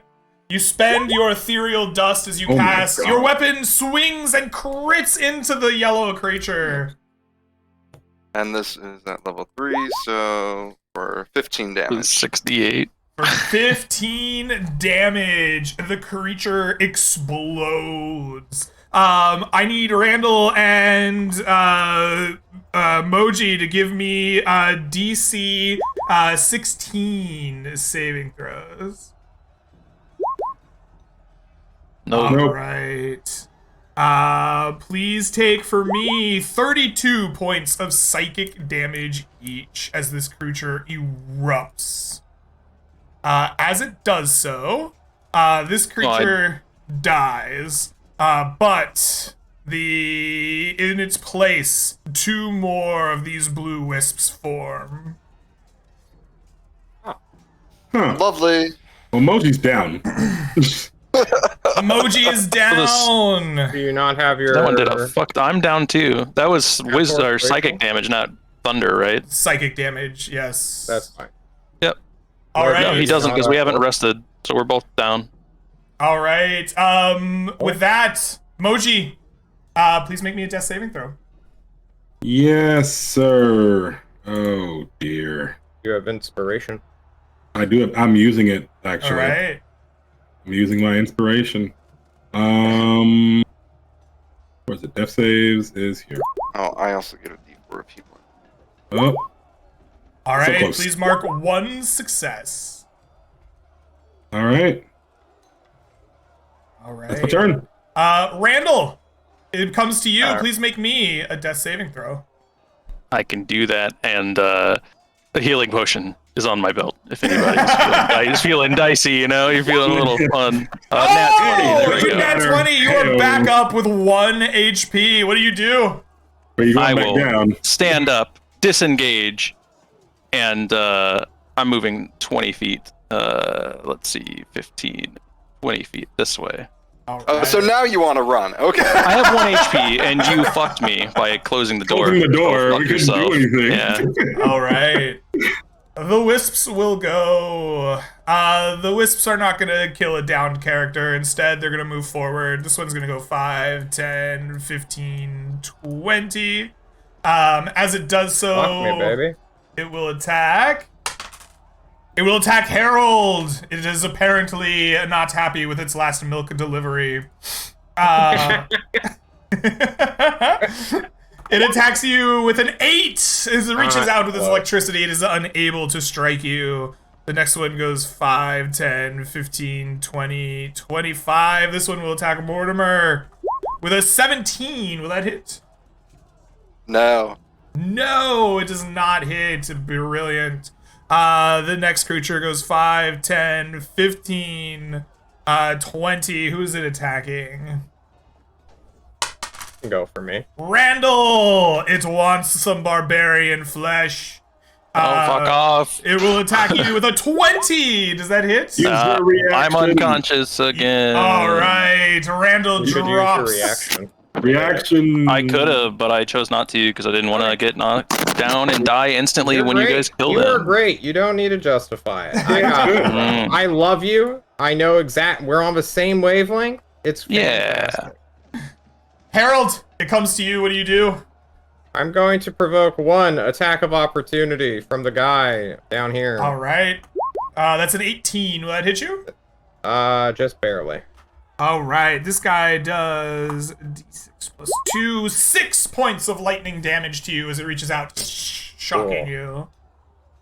My health bug, but that's fine. I, rather than using a healing potion on either of our belts, will cast my Azamar ability, known as Healing Hands. You are healed for 4 hit points. Yes. I live again. I call out, do not blow them up when Randall is so injured, my friend. And then I don't think I have any bonus actions, so I'm chilling. Okay. Mortimer, it comes to you. What do you do? Sure. So I am going to use my Channel Divinity Preserve Life feature, Okay. which means that I get to split 25 hit points between Randall and Moji. Awesome. So I'm going to give Moji 15 and Randall 10. Okay. Brilliant. And then with my bonus action, I'm going to move the spiritual weapon and have it attack. Let's say it attacks this one in the middle here. Okay, absolutely. Go ahead and make that roll to hit. Alright, just a moment here. Where'd my sheet go? There it is. Okay. That is a hit. For 9 force damage. You bloody and bring this creature to death's Oh, that door. wasn't correct, but it should be another D8. Oh, okay. That will definitely destroy the creature. It explodes outward around you. Please make me a wisdom saving throw. That is a success. problem. Please take half of 16 psychic damage. Alright, right. Moji, you eyes awaken. Whew. You're feeling much better after the healing divine channel. What do you do? Quick question. When you're throwing javelins, you can only do one at a time because you only take out one weapon at a time, right? Is that how that works? Say I want to throw two, I can't pick up throw one javelin and pick up another javelin from the back of my hand. I don't know why you couldn't do that, right? We're assuming that you can carry javelins and pick them up and throw them, right? Yeah, yeah, okay. Because the D&D rules are real weird with like throwing weapons and crossbows and stuff. So I have a question about your second attack. When you take it works with bows, right? Yeah, never mind. If it works with bows, I don't see any reason why it wouldn't work with javelins, right? Okay. You're like, javelin, and you're like, javelin, right? You're just good at it. Like, you're practiced. I think it works. All right, so I'm going to chuck a javelin at the closest one, hopefully killing it and miss it. All right, throw another javelin at that one. 22. That 22 hits. hits. For 7 damage. 7 damage, you bloody the thing in front of you, but it does not go down. And I'm going to hope Mortimer's going to be okay because I cannot get close to these things. These are horrible. And in my turn there. All right. Excellent. Randall, you're up next. What are you going to do? I'm going to just move as far away from this thing as I possibly can, so it will provoke an attack from it. Okay, absolutely. It will attack you with a 6, just shocking the wall next to you. That was terrifying. It almost killed me again. And then I will throw a javelin at the wounded wisp. 14. 14 hits. All right, it takes 9 whole points of That damage. will cause it to explode. Mortimer, please make me a wisdom saving throw, please. And you'll hear, "I'm sorry." Yes, me too. It's okay. This is for shutting the door in your face. I understand. Please take half of 12 psychic damage, Mr. Mortimer. All right. All right. The Tower of Wisps will go. There's only one left that has been aggroed. It is looking longingly at you, and then it turns its eyeless nothingness towards Harold, and it will make its shocking attack with a 22. Jesus. Go for These it. things don't like you, apparently. Please take 3 Really upset points about its of milk lightning delivery. damage, Harold. It's fine. So, All right. okay. It's your turn. What will you do? I will heroically disengage and walk away a little bit. That way, my friends can blow it up at ranged and no one will get hurt, right? Hopefully. Opium. All right. Monsieur Mortimer, it is your turn. What will you do? I'm gonna move away and then have my weapon attack it. Your weapon comes forward to attack. A 12. 12 hits. No. All right. No, it does not. A 12 misses. Okay. Then I'll sacred flame it. All right. That'll work, please. Dex save. Uh-oh. Let's see here. It fails.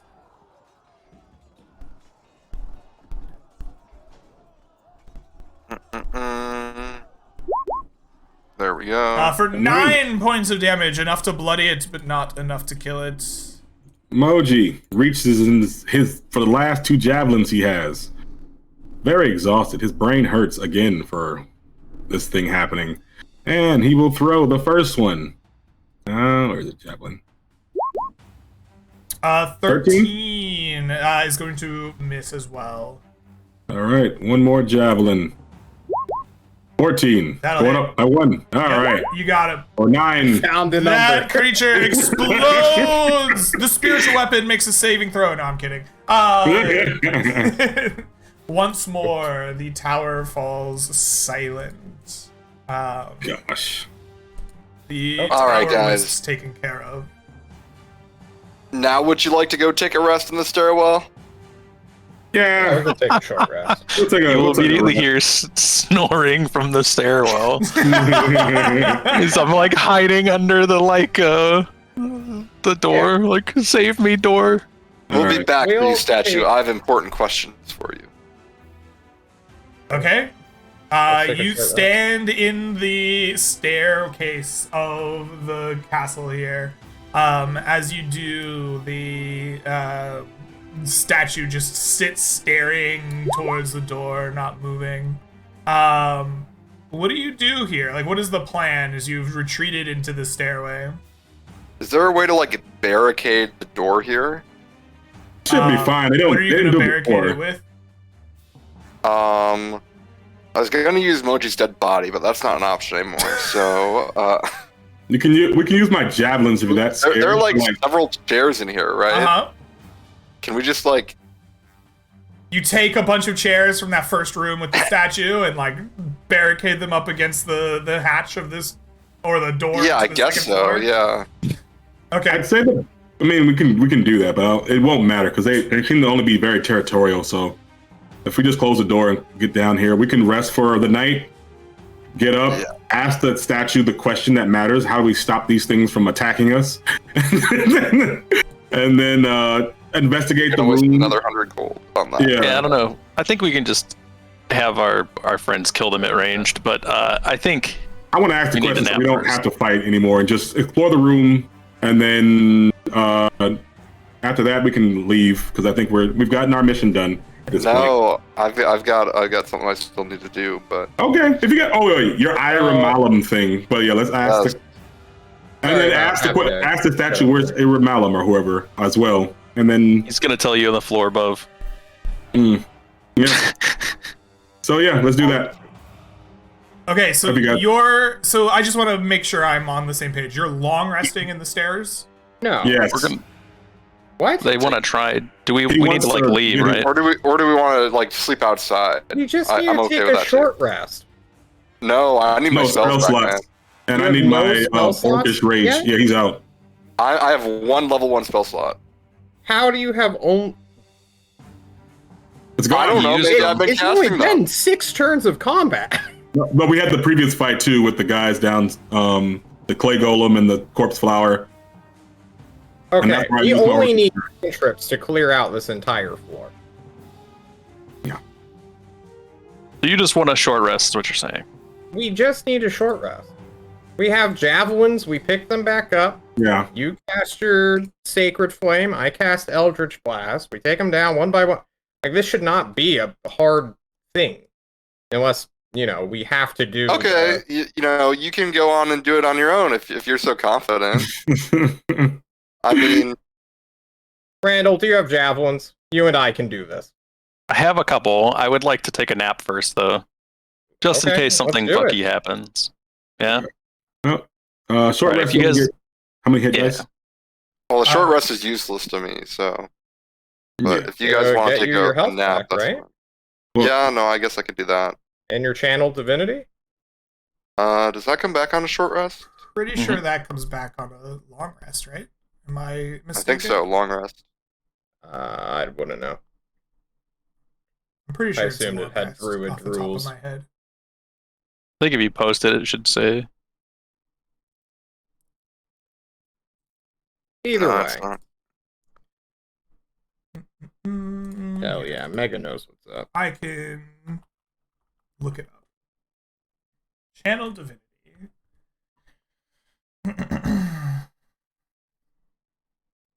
When you choose your Channel Divinity, you choose which effect to create. You must then finish a short or long rest. Use your Channel Okay. Divinity again. Okay. Yep. Well, let's do it. I'm gonna Wow.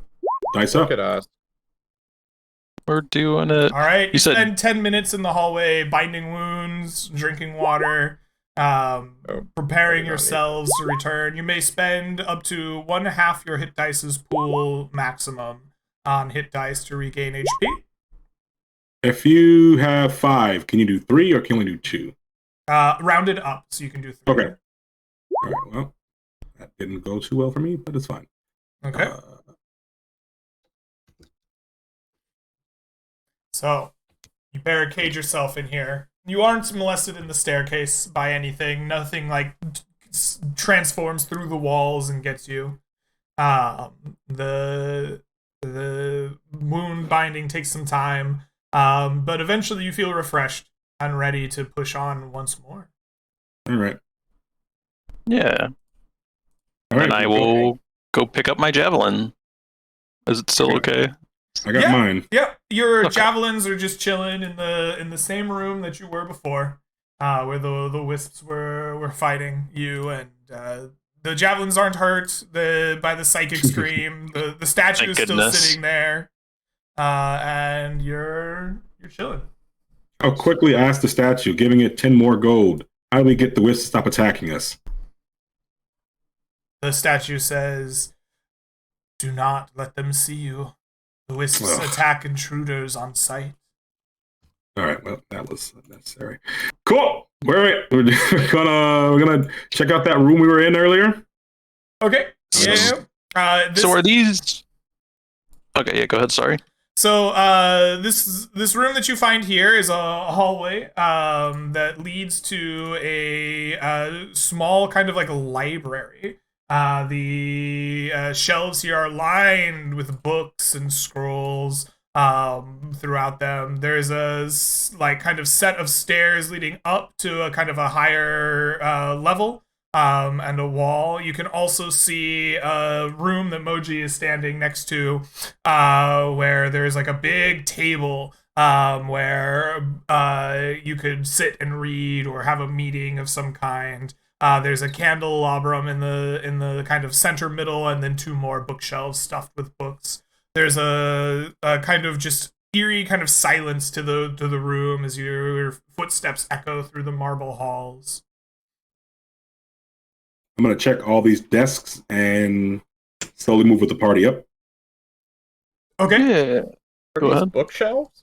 These are bookshelves stuffed with scrolls and books. Yeah. And then, Do you have the detect magic spell? Last question. Should I go? Let's go pay the. Let's go pay the thing to see who has the detect magic spell. That would be a good one, right? Do what? Just pay the statue to see who can have detect magic. I mean, I can have detect magic. I just can't have it right now. Gotcha. Cool. All right. So we're gonna move on forward. I'll lead if you guys want. Okay. You guys just Yeah. have your javelins ready, and you know. You lead Indeed. your way forward here. You see a set of stairs leading to like a hallway that on a floor above you, as well as a continuation of your own kind of floor and a small room to the left. Yeah. I will. Honestly, I don't think I'm actually gonna try to stealth, even though I have this cloak that lets me out. All right. You make your way into the hallway, and as you peer down it, you can see that there is another kind of desk room over here with some pages scattered on it. As well, you can see another one of these wisps hanging out in the hallway to your kind of north. Yeah. Blast If it them? has, I'm sorry. Do we want to blast them, or you want to check out the room? Let's deal with threats first, and then once we have the entire area clear, we can worry about that. Okay. Emoji ready to javelin. Yeah. Randall, come up here. Ready a javelin. If it moves forward, I'll try Yeah, to one-shot it. You're good. Okay. All right. You set up I and will- ready yourselves. Yeah. I will shoot at it. Okay. What I would like from you is to give me a stealth dexterity check. If you succeed, you will shoot it before it notices you. If you don't, as you step up through the stairs to get the shot, it will flash red and initiate combat. Okay. Cool. So the cloak. Does You that, are standing in marble. Do we think marble is an elemental plane of earth?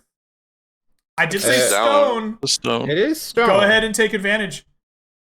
I have That a. is a. Oh, I don't know where. Oh, I don't know why. that's I a got 10. Well, he doesn't have heavy armor. So That is a that should be 10. 10. The creature rolls a 16. The creature flashes red and alerts its nearby party members. Go ahead and roll initiative against the Tower Wisp. Oh no. I meant to say, but I think I was muted that I have my Ring of Heroism on this time. I think you have to use that to cast the spell. Huh? I did. The Ring of Heroism like grants him the spell effect. Oh, that's super good. Yeah. I thought it was you. It just gave you the right to cast it. Party, Nice. you are all moving ahead of the wisp. Go ahead and take your turn. Yeah, we're just gonna. Eldritch Blast hits. Go ahead and roll damage. That works. This creature explodes. Rest of the party, what are you doing after this creature dies? Attack anything that we see moving towards us. Any of like the monsters. Okay, That's sure. right. So you like hold your action? Yeah. To throw a Anybody javelin. else? Sorry. No. Okay. This creature will move up 5, 10, 15, 20, 25, 30, 5, 10, 15, 20, 25, 30. This creature is going to do the same. 5, 10, 15, 20, 25, That'll trigger 30. the. Yeah, when the yellow one appears, I'm definitely. Yep. Pow. Go ahead we see and fire away. 24 hits. For 9 damage. 9 damage on the yellow one. Yes. Bloody. And then my attack on it, 15. Yes. Okay. All right. You Six destroy roll this. In its place, as you destroy it, are 2 more of these blue wisps that form. All right. That is their turn. Party, it is your turn. What will you do? I will All right. fall back. Mortimer, are you doing A little anything?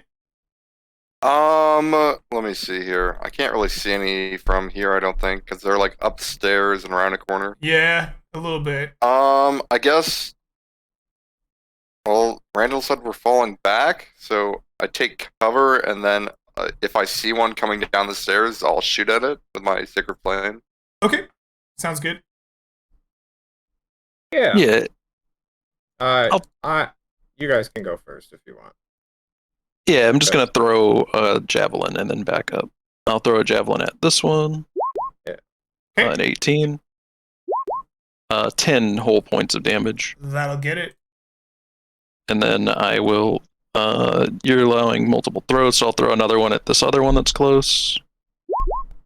That'll hit. 22 for 8 damage.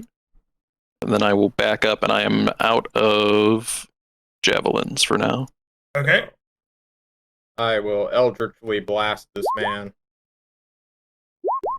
for 10. All right. Combat ends. So you're going to militaristically walk through this whole place doing that same thing? Yep. Yeah. I think that we have proof of concept that they don't get close to you.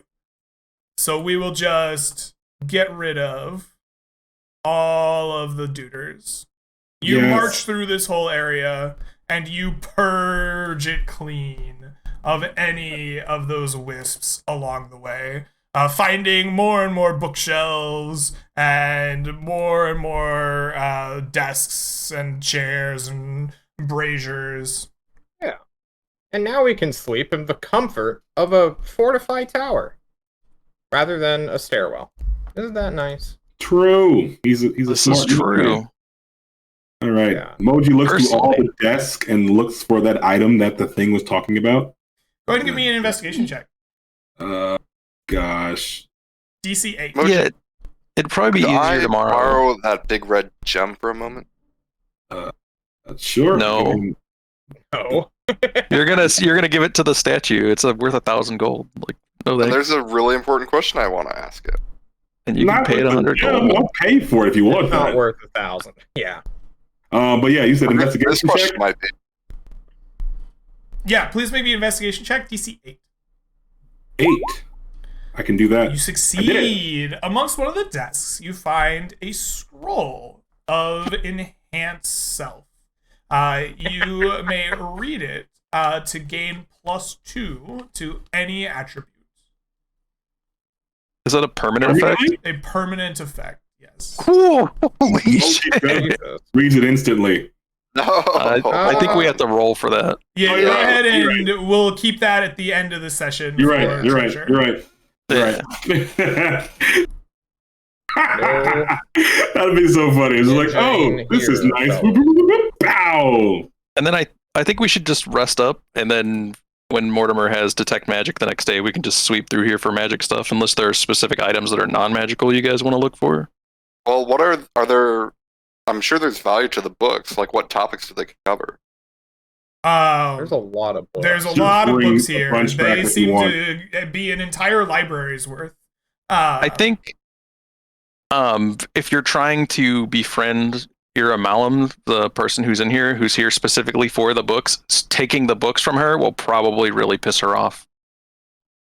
I mean, okay, you don't know why she's here, first off, and secondly, we haven't even met her. But sure, I wasn't planning to take any books from here. Oh, I was.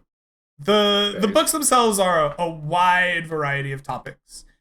They range from the mysteries of the arcane to star charts and the observations of the stars to biology and the study of plants and animals to some small pieces of what appear to be ancient history. All of it is written in strange texts. It's almost like common, but it's ancient, like ye olde Shakespearean common. And it is all written in the same, is all written in the same flowing script, as if each of these were handwritten tomes by a single person. Interesting. He must have. So carpal tunnel. the language is old enough that we can't understand it. You could, yes, but it's gonna take effort. It's like, Gotcha. have you ever read like really old English poems, right? And it's like, Yeah. I technically know what all these words mean ish, but it's weird What? and you might miss stuff. It's Yeah. kind of like that. My brain has to compute it. Yes. Cool. It's Sounds one of those good. take notes on the side and be like, I'm pretty sure this is what he's saying. Mhm. Okay, cool. Well, long rests, guys, and we can check out more of the tower tomorrow. Sure, sounds good. Okay. As a reminder, we have 3 days of food left, and it took us 3 days to get here. True. We might have On to the leave. way- would have been on good the if way we back- talked about that ahead. But On the can way get back, more we can just go to fucking Timbervale. Holy shit, Okay. because it's closer. It's true. Okay. You're gonna long rest in this room. Yes? Yeah. Okay. I'd like to rest in the stairwell, but the rest of you can. Sure. Okay. So Mortimer is going to rest in the stairwell. The rest of you are going to rest in this room. Whereabout are you resting in the library? Curious minds would Oh, like to no. know. If Mortimer's in the stairwell, Moji will be next to the stairwell just in case something happens. So, Okay. Here. So you're resting in that kind of stairwell area, Mm-hmm. We're just gonna chill in a hallway. chilling in the hallway. Oh, Yeah, Okay. let's just grab it's fine. We don't need to grab a table. Okay. Yeah. We'll just nap You right here. begin resting in the hallway. We're hanging out. Hanging This out. guy What is is being what is it weird. like this evening you spend in the library after you investigate, find this scroll, you agree to kind of wait for the next day? Moji's happy. He found the thing that was supposed to make him even better. So he's cool. Okay. Yeah. I think Harold, if there has to be plenty of time here, and Harold's not really hurting for any spells or anything like that. So they're kind of chilling. Harold's looking for clearly occult books that have been made of not just paper, right? Mm. He's hoping to luck into a Necronomicon or something sinister. Okay. Hoping to luck into a Necronomicon, you're searching through the library bit by bit, pulling looking around. scrolls aside, trying to find the flesh-covered bound book of the dead. All right. Okay. An interesting pastime for your choice of the library, but fair enough. There's many kinds of milk, Scrag. Okay. I think Oh, Mortimer John. is looking for We like to have fun here. any books that have to do uh with the Tiefling Menace, the ancient war that happened. Okay. And if he finds one, he'll read it in the stairwell. You're perusing the library looking for books. All right. Absolutely. So it sounds like a very contemplative day spent just reading through books, trying to find the ones that just pique your interest the right way before making your way down to bed. All right. In the evening, I want all of you to roll me a d20, no modifier. I want to see who's the luckiest amongst you. No, not me. Found Good him. job, Randall. Randall. Oh, shit. You're up in the top of the library with everybody else. You're hanging out in the stairway down here. Everyone else has kind of gone to bed. It's late. The candles themselves kind of turned themselves off, and there's just like a very little light in the library. As you're sitting there sleepily, make me a perception wisdom check, please. Oh, no. This one. That's an Oh, 8. whole 8. Yep. Randall, why do you miss this? Are you tired? Are you like nosing a book? Like, what is it that you miss here? I think Randall is just like drooling on himself against the wall. Like, he is so battered. His like mind has been assaulted several times by different creatures. He dug through a poop monster and didn't find anything useful. And Moji immediately like plucked out like a giant fist-sized ruby and was like, "Bro, it was right here the whole time." I think he's just like, "I just need to take a nap. I'm having an off day." Fair. All right, you're like fading into unconsciousness, in and out, like trying to keep a good eye out. But you see nothing as suddenly in front of your eyes you see a large statue staring at you hungrily. Holy shit! And you are surprised as its mighty claws rip into your body. It will make 2 attacks at you at advantage. Trying to eat you whole. The first will be a 13, which will not rip into you. The second will be a 13 as well. You have a chance to shout and awaken your party. And I want everyone to roll me initiative. It's coming to eat my giblets! It's coming to eat your giblets! Hey. I wanted to ask it a question. Don't worry, you can ask it whenever you cast Speak with Dead on its corpse. I wonder if that will actually work, unironically. Infinite questions for no gold. Who'd have thought? My turn order is buggy? Question mark? Turn order. Yeah, I thought I clicked on my token, but I might have forgotten to. Let me reset roll 20. It's being a little bit buggy. Oh, there we go. There we go.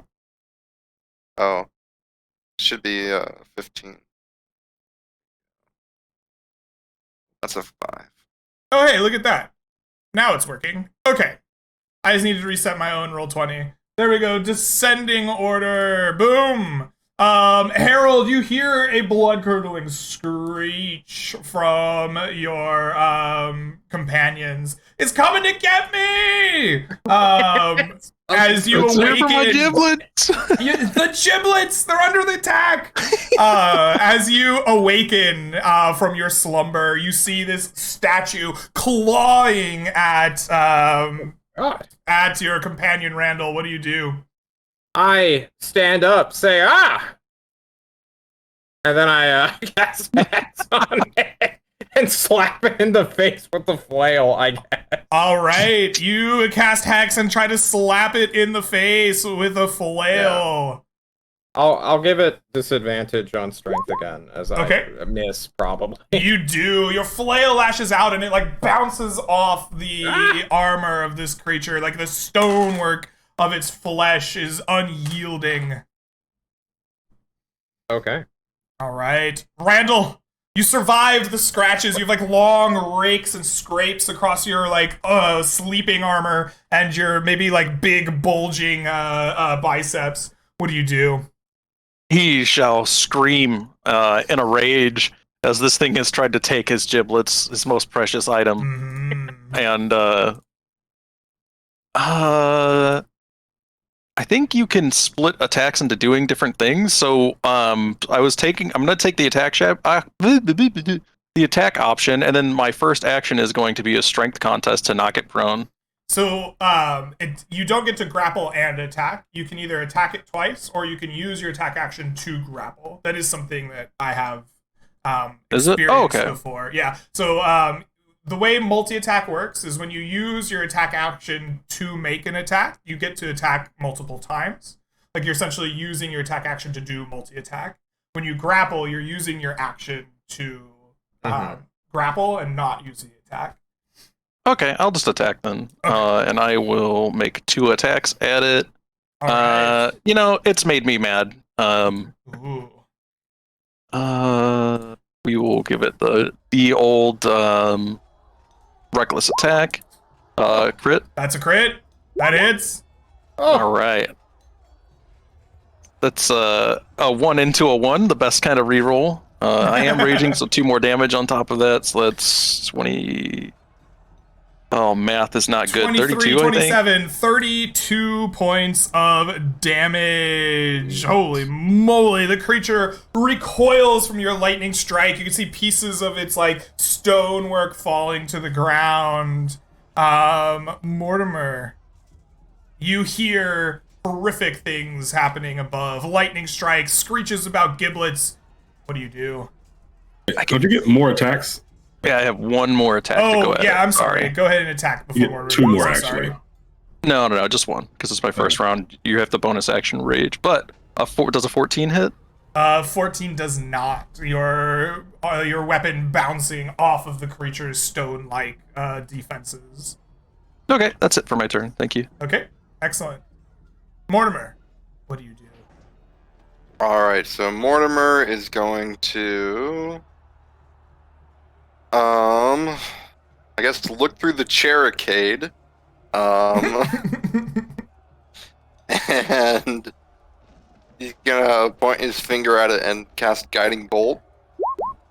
Okay. Oh, it misses. You peek through the Cherokade, you stick a finger through, you're like, BAM! The Guiding Bolt arcs over, striking the stone of the creature in a radiant flash, but it doesn't damage it.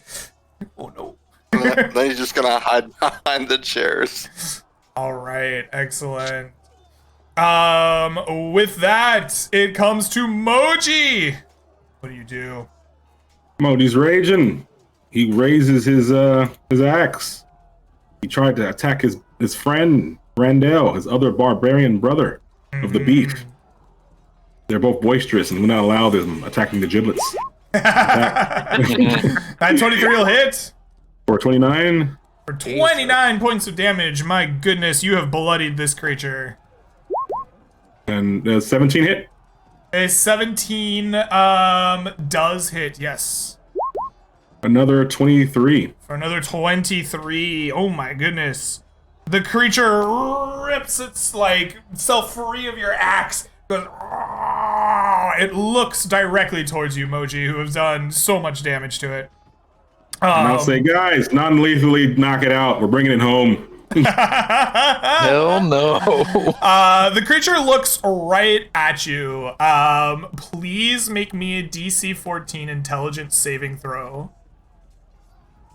This is my nightmare. This is actually my nightmare. Oh no, it keeps happening. Intelligence? Yep. Anybody got advantage for me? No? Okay, cool.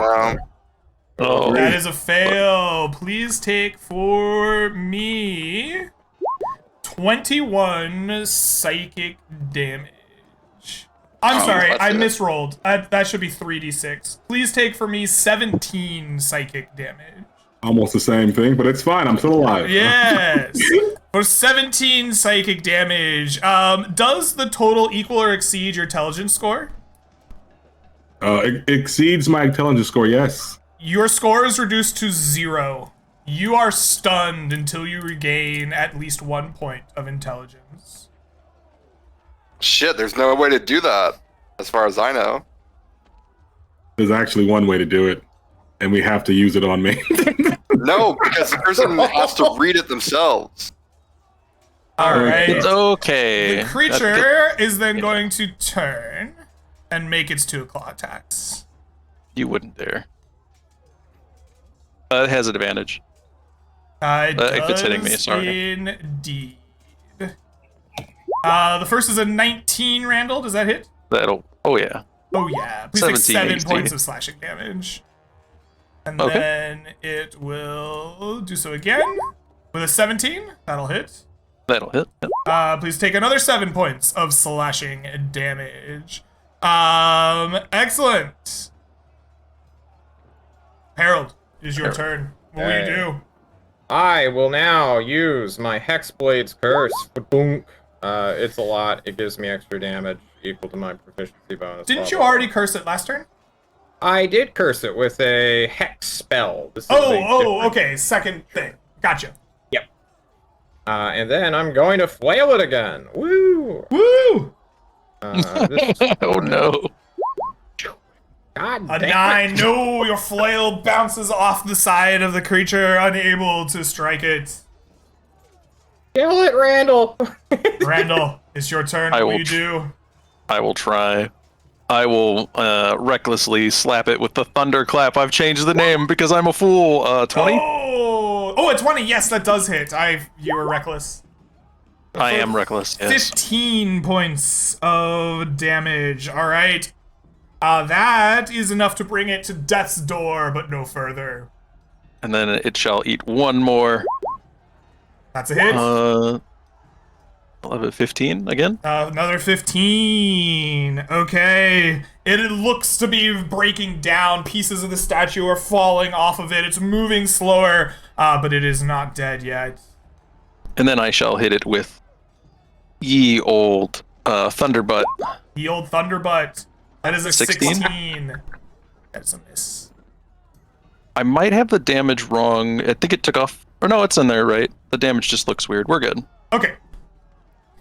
Mortimer, it is your turn. What will you do? Oh no, it's not right. I need to roll.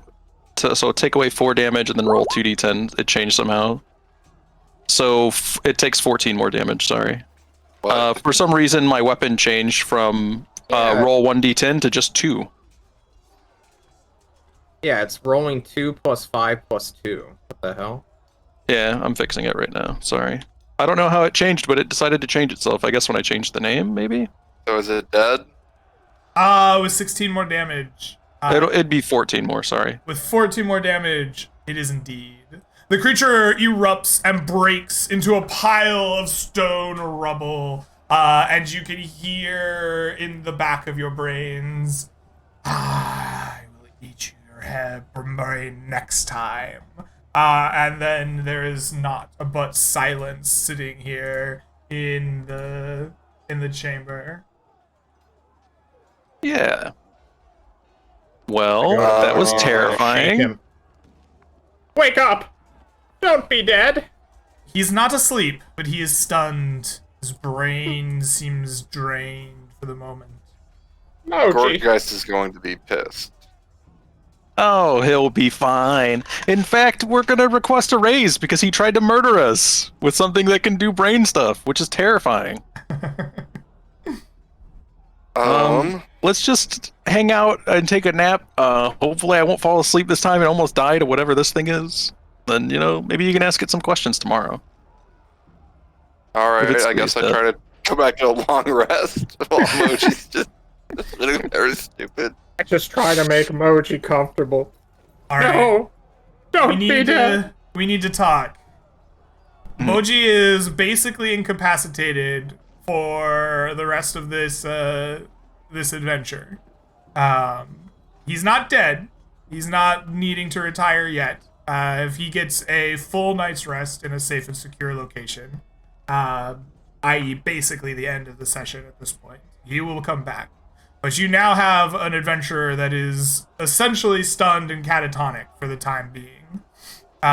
You're deep in this tower filled with horrible aberrations. You know that Iram Malum is above you, and you know that you have a sewer hatch leading out, but a potentially dangerous trek to Timbervale beneath you. You also know that there are treasures in these rooms of the tower. It is said to be true. What's your plan? What is everybody feeling like here after this dire fight? So, I think we've already pretty much cleared this area, so it's not safe. But I think we should try to rest up so you can get the detect magic spell, and then we can look for anything that's magical we missed, and then we can just get the hell out of here and try to get to Timbervale. So I'm not going to get to meet Aramalum after all? You can, well, if you want to rest up, you can knock on the door and see if she comes down. But or you could try to dispel it. I don't know if you want to do it. I feel like knocking is polite, right? Sure. Yeah. Just know I can that try. one of your beefy bodies is completely gone. If you get into a fight, there's no way I can. Yeah, that's why I don't want to like. Yeah. Yeah. All right. Yeah. Okay. Cool. I guess we'll try to get a long rest in. Do we want to do it outside, maybe? No, I think we've killed it. Like kick it a couple times. Okay. Yeah, the rubble Hopefully it's scatters. Can I pick up like a big chunk of it just to like as a corpse? Okay, and it'd be like this will be something to try to ask questions to if you can do that, and then. Okay. Okay. Then it sounds like we're going to rest for as long as we can. And if it gets interrupted or whatever, we'll just leave, I guess. Yeah. Okay. All right. You finish your long rest. You are not assaulted by anything else during this long rest. You eventually get to the next day. Moji's still standing there or lying there, stunned where you left him. But you feel a little more rejuvenated than you were feeling the afternoon prior. All right.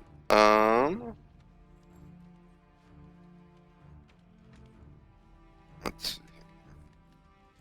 Astro detect magic, do a sweep, and we'll get on out. Yeah, I can do that if you guys want. You're going to use Detect Magic to do an investigation of this area, to sweep through. What I would like from you is I want you to make me an investigation check using your spell casting modifier. So if you have investigation, go ahead and add your proficiency. Otherwise, use your spell casting modifier plus a d20.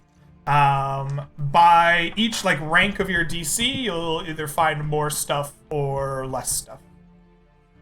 All right. Okay. So Like 5, It's just 10, D20 15, plus 20, 3. 25, You got your inspiration? yeah, I'll do it.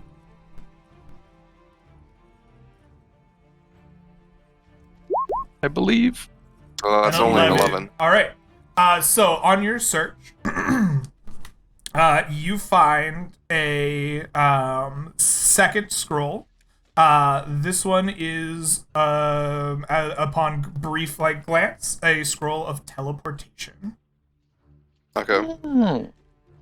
You also find a like, I don't want to call it a helm, but maybe like a band. It's like a circlet that is worn around the head with a small bluish gemstone in the center. All right. That's super good. You find 4 potions tucked away. They are all the same kind of like brilliant red hue.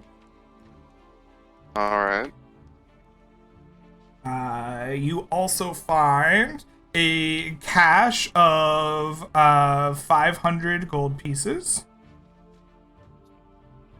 And Okay, it's still making money. I like it. I like it. the other thing you find with an 11 is a pair of boots. These boots are like dark black, like midnight, with little like stitches in them that swirl, so that they don't like catch the light and shine, but they give like an illusion of movement in the murky darkness. All right. Nice. Okay.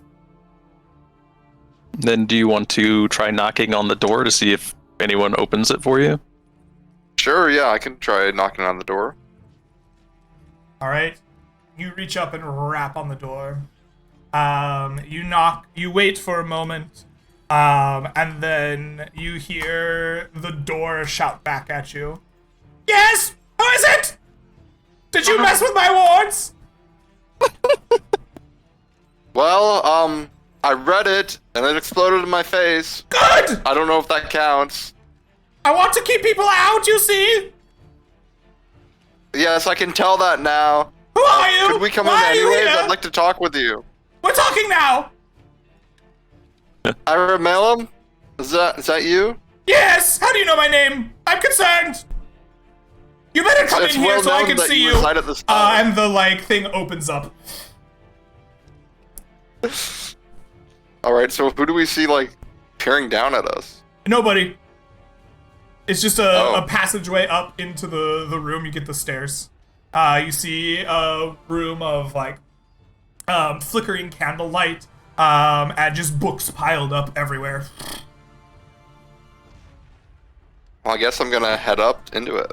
All right. You make your way up into the room. Eventually, you find sitting at a table with like giant book stacks next to her and like a big cup of water. A woman with long white, like untamed hair, knotted and twirled in like a weird brown like dress that's smudged and torn. She is like hunched over as if she's like spent so much time looking down that like just her body has that shape to it.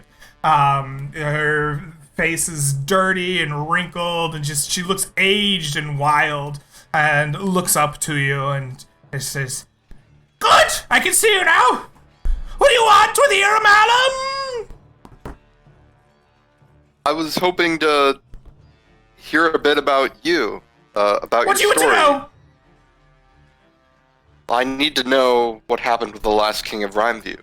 He died! I know that, ma'am. Well then why are you here I- asking? It's the manner of his death that concerns me. I believe it was stabbing, much like anything else. Yes, but it's who he was stabbed by. A boy! A silly boy! Wears a crown. Now, is that all you needed to know? I thought this was public knowledge! Well, no, the story is that he died heroically in battle. Well, it was a battle. The boy stabbed him. Now, is that all you're here for? Well, no. See, the king's ghost has reappeared to ravage the land, seeking vengeance against his son, and we need a way to deal with it. So, I came here seeking you, hoping you could help. No! No help! Seems like not No? my problem. Really? Perhaps you would like to speak with the king? No! He was kind of a dick. He didn't Yes, listen yes. to my advice. If he'd listened to my advice, he would have married a different woman. He would have been in a different position. He never would have fought that war. Nope. Nope. I don't need to advise him in undeath. He can wage his own petty grievances somewhere else. Randall will poke his head up through like the little like trap door and be like, "Oh hey, Ira, Nyx Rose wanted me to tell you hi. I think." Oh, what a delightful little girl. I used to change her diapers. They were worried about you. Do you need me to pass a message to them?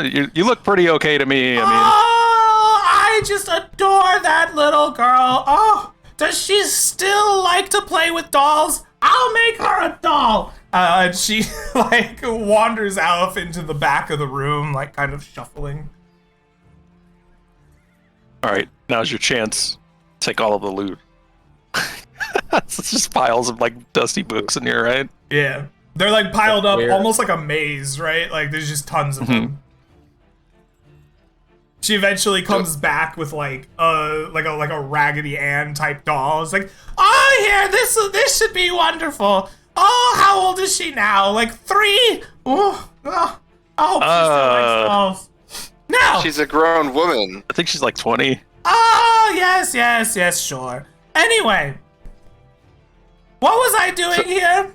Who are You you? were rewarding us for defeating the monster that was blocking your passageway out. Oh!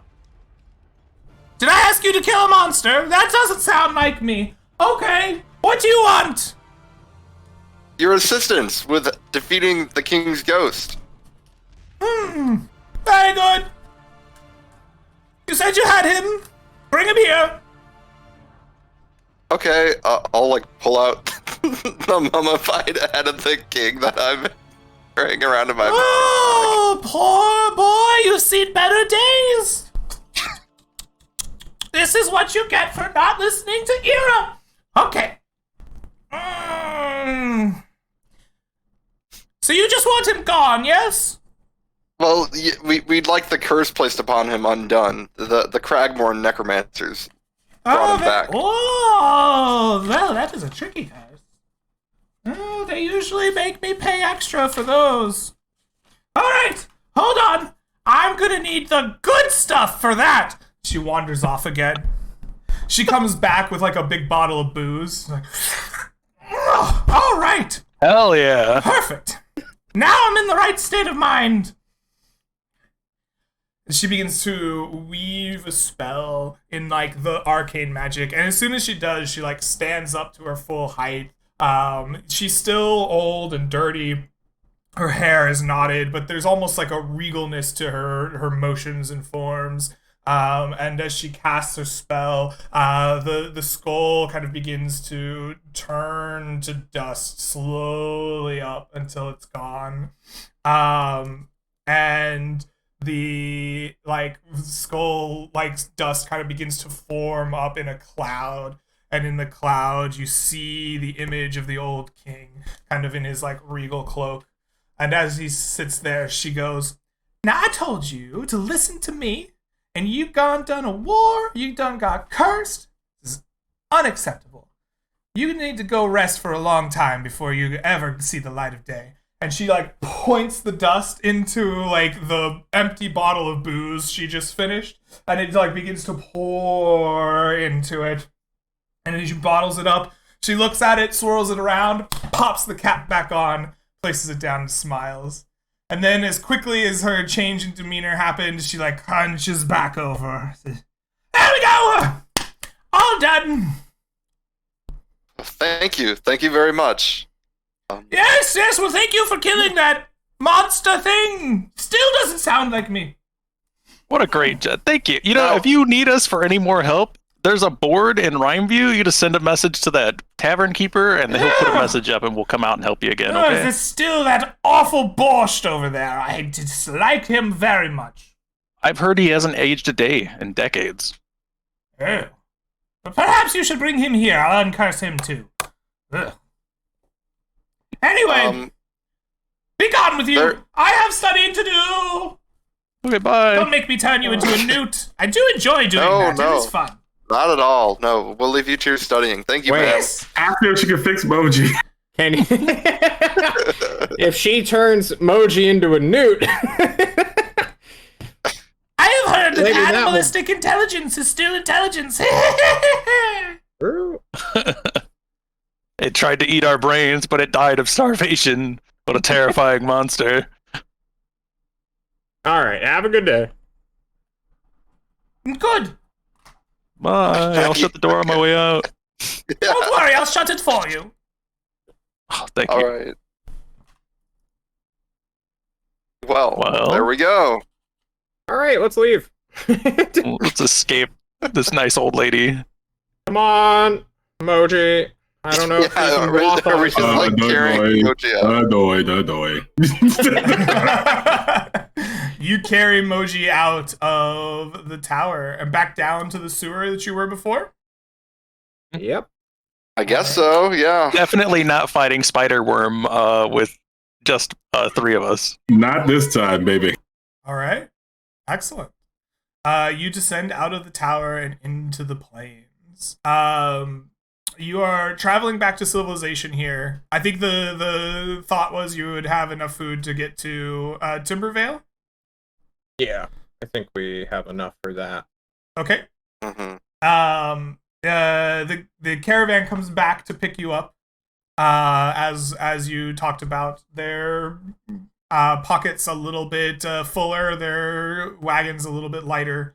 And you begin to make your way towards civilization.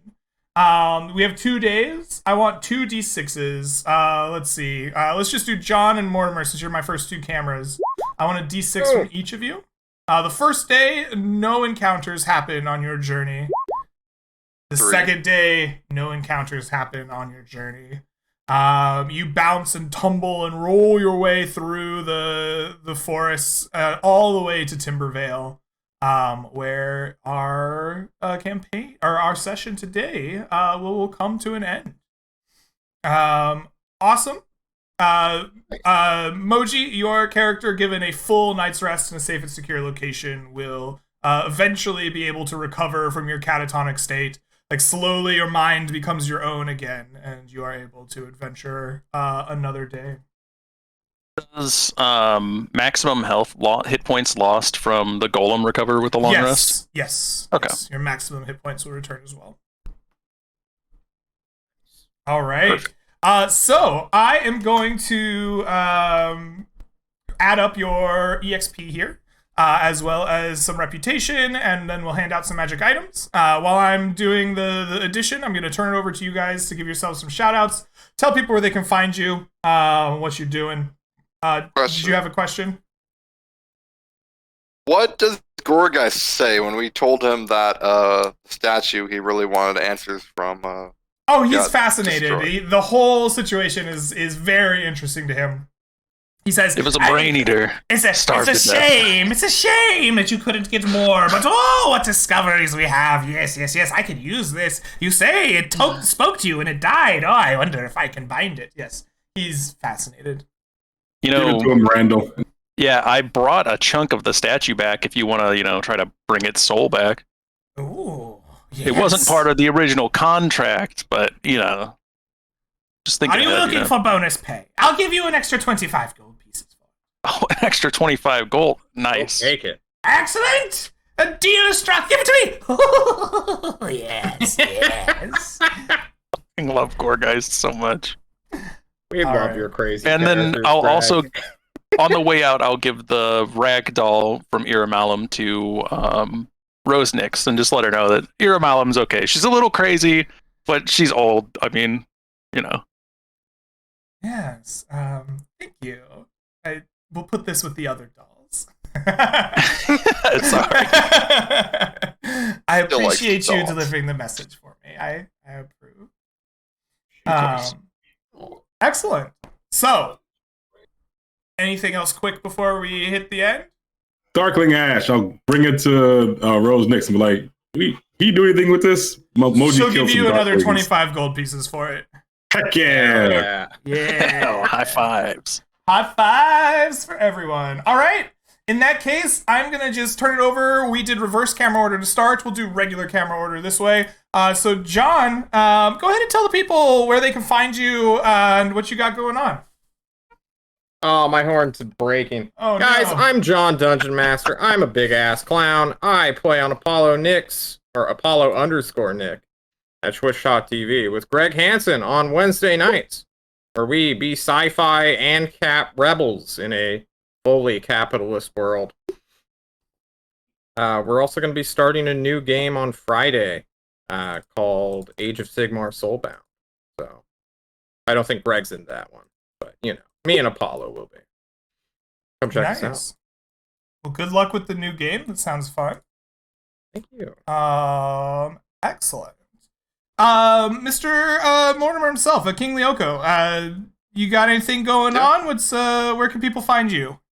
You can find me in Greg's Discord server. Yeah, I don't really do anything on the internet besides that, but I'm always happy to be here. Thanks for giving us another awesome session, Greg. It's always a blast, and I definitely want to see what else is up at Heaven's Pillar. So if you're interested in that, hit me up. We'll put something together. Awesome. Soul Crusher, what do you got going on? What's new with you? Not a whole lot. You will probably only find me here. I'm not in any other streamed games. I don't really stream on Twitch, but you will occasionally find me skulking around in different Discords, talking to people as I demonstrate my incredibly poor abilities to play the Battlegrounds game you guys are playing with the the card game. The worst choices known to man. Can he get under like 1,000 MMR? Can he go negative in MMR? This is the mission I'm on, finding out. Awesome. Well, I mean, that sounds like a heck of a mission anyway. Good luck with that. Vessel, Thanks. last but certainly not least, my friend. Where can we find you? What do you got going on? You'll find me here usually once a month or so, every time I get a chance to come on. Other than that, new cool thing, got a job, so I may play a little bit less as well. Babies, jobs, things like that. May take away a little bit, but, you know, I'll be around. Want to talk to me? Come on, I'm around.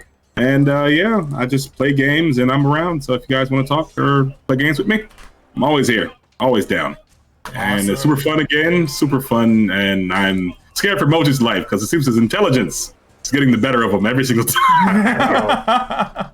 It's a stat I need to bump up now, but all right. But yeah, other than that, had a great time. Awesome. Well, I am glad you had a good time. Let's hand out some rewards, shall we? I have 406 gold pieces for each of you. 406. I have 2,462 experience points for each of you. 2,462? Yes, sir. Yeah. I also have for you 10 reputation with the Arcanium Council. And I also have for you 5 reputation with Iram Malum.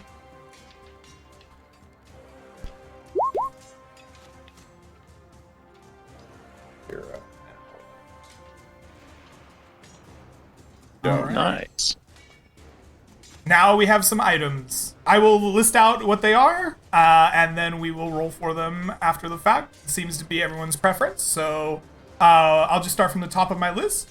We have gloves of swimming and climbing. They are from the book. They give you the speed and the advantage on the checks. We have a scroll of enhance yourself. This will give a permanent +2 to any one ability score that you choose when it's used. We have a scroll of teleportation. This is the just buy the book scroll of teleportation. It will take you places near and far. We have a circlet of intellect. The circlet of intellect is buy the book. And it is, I believe, a +1 to your intelligence score. Let me double check here so I'm not giving you false I think it sets information. it, right? It sets to 19. Does it set it? Yeah, let me... The circlet of intellect, your score is 19 while you wear it. That is exactly what it does. I was need thinking that. of something else. Yeah, right? We all need it. We have 4 potions of superior healing that you have found. Big. And you have the boots of shadow walking. While wearing these boots in dusk or dim light, your movement speed will increase to 40 feet.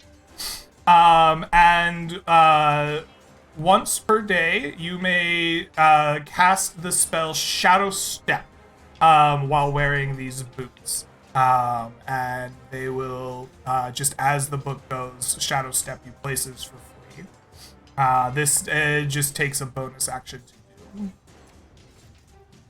So, Nice. back up at the beginning. Would anyone like the gloves of swimming and climbing? No. If no one wants it, I'll take it. Okay, I think we're gonna greed roll. Right? Sure, let's group roll. group roll it up. Rather than- D100s for everybody. Well, do we want to just donate it to someone if nobody else wants it? We could, yeah. Yeah, we can just donate it. Oh, it's a crit! It's a crit! You saw it here! It finally happened! Nine. Mortimer, you won the roll. They are yours. All right, can we to donate it to the Cold Iron Company?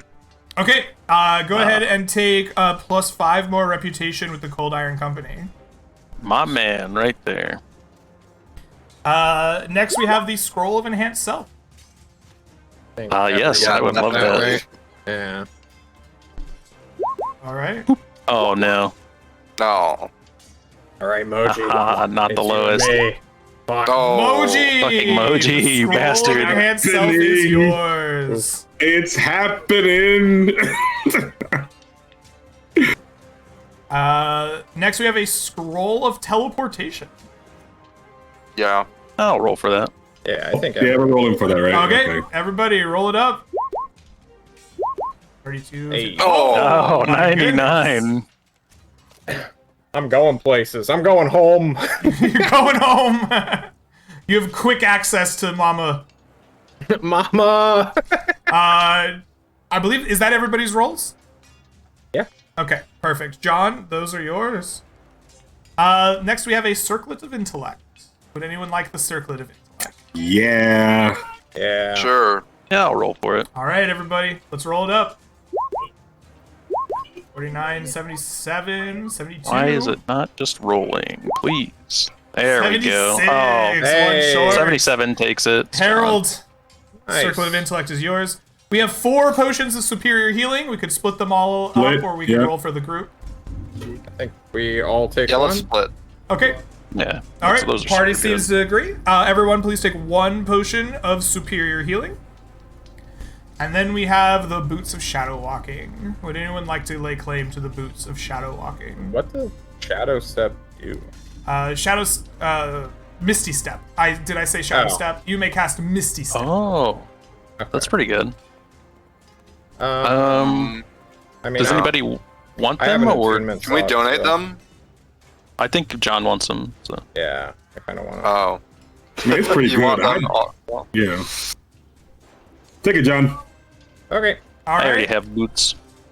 Harold, the Boots of Shadow Walking are yours. All right. With that, everybody, I had a wonderful time. I hope you did as well. We will see you guys Monday. Well, not this particular group, but you guys Twitch chat. We will see you Monday, hopefully, at 6 p.m. my time for another session of Land Beyond the Mist. We'll look forward to that, and I will see you all soon. Have a great time, everybody. Peace. Bye. See ya.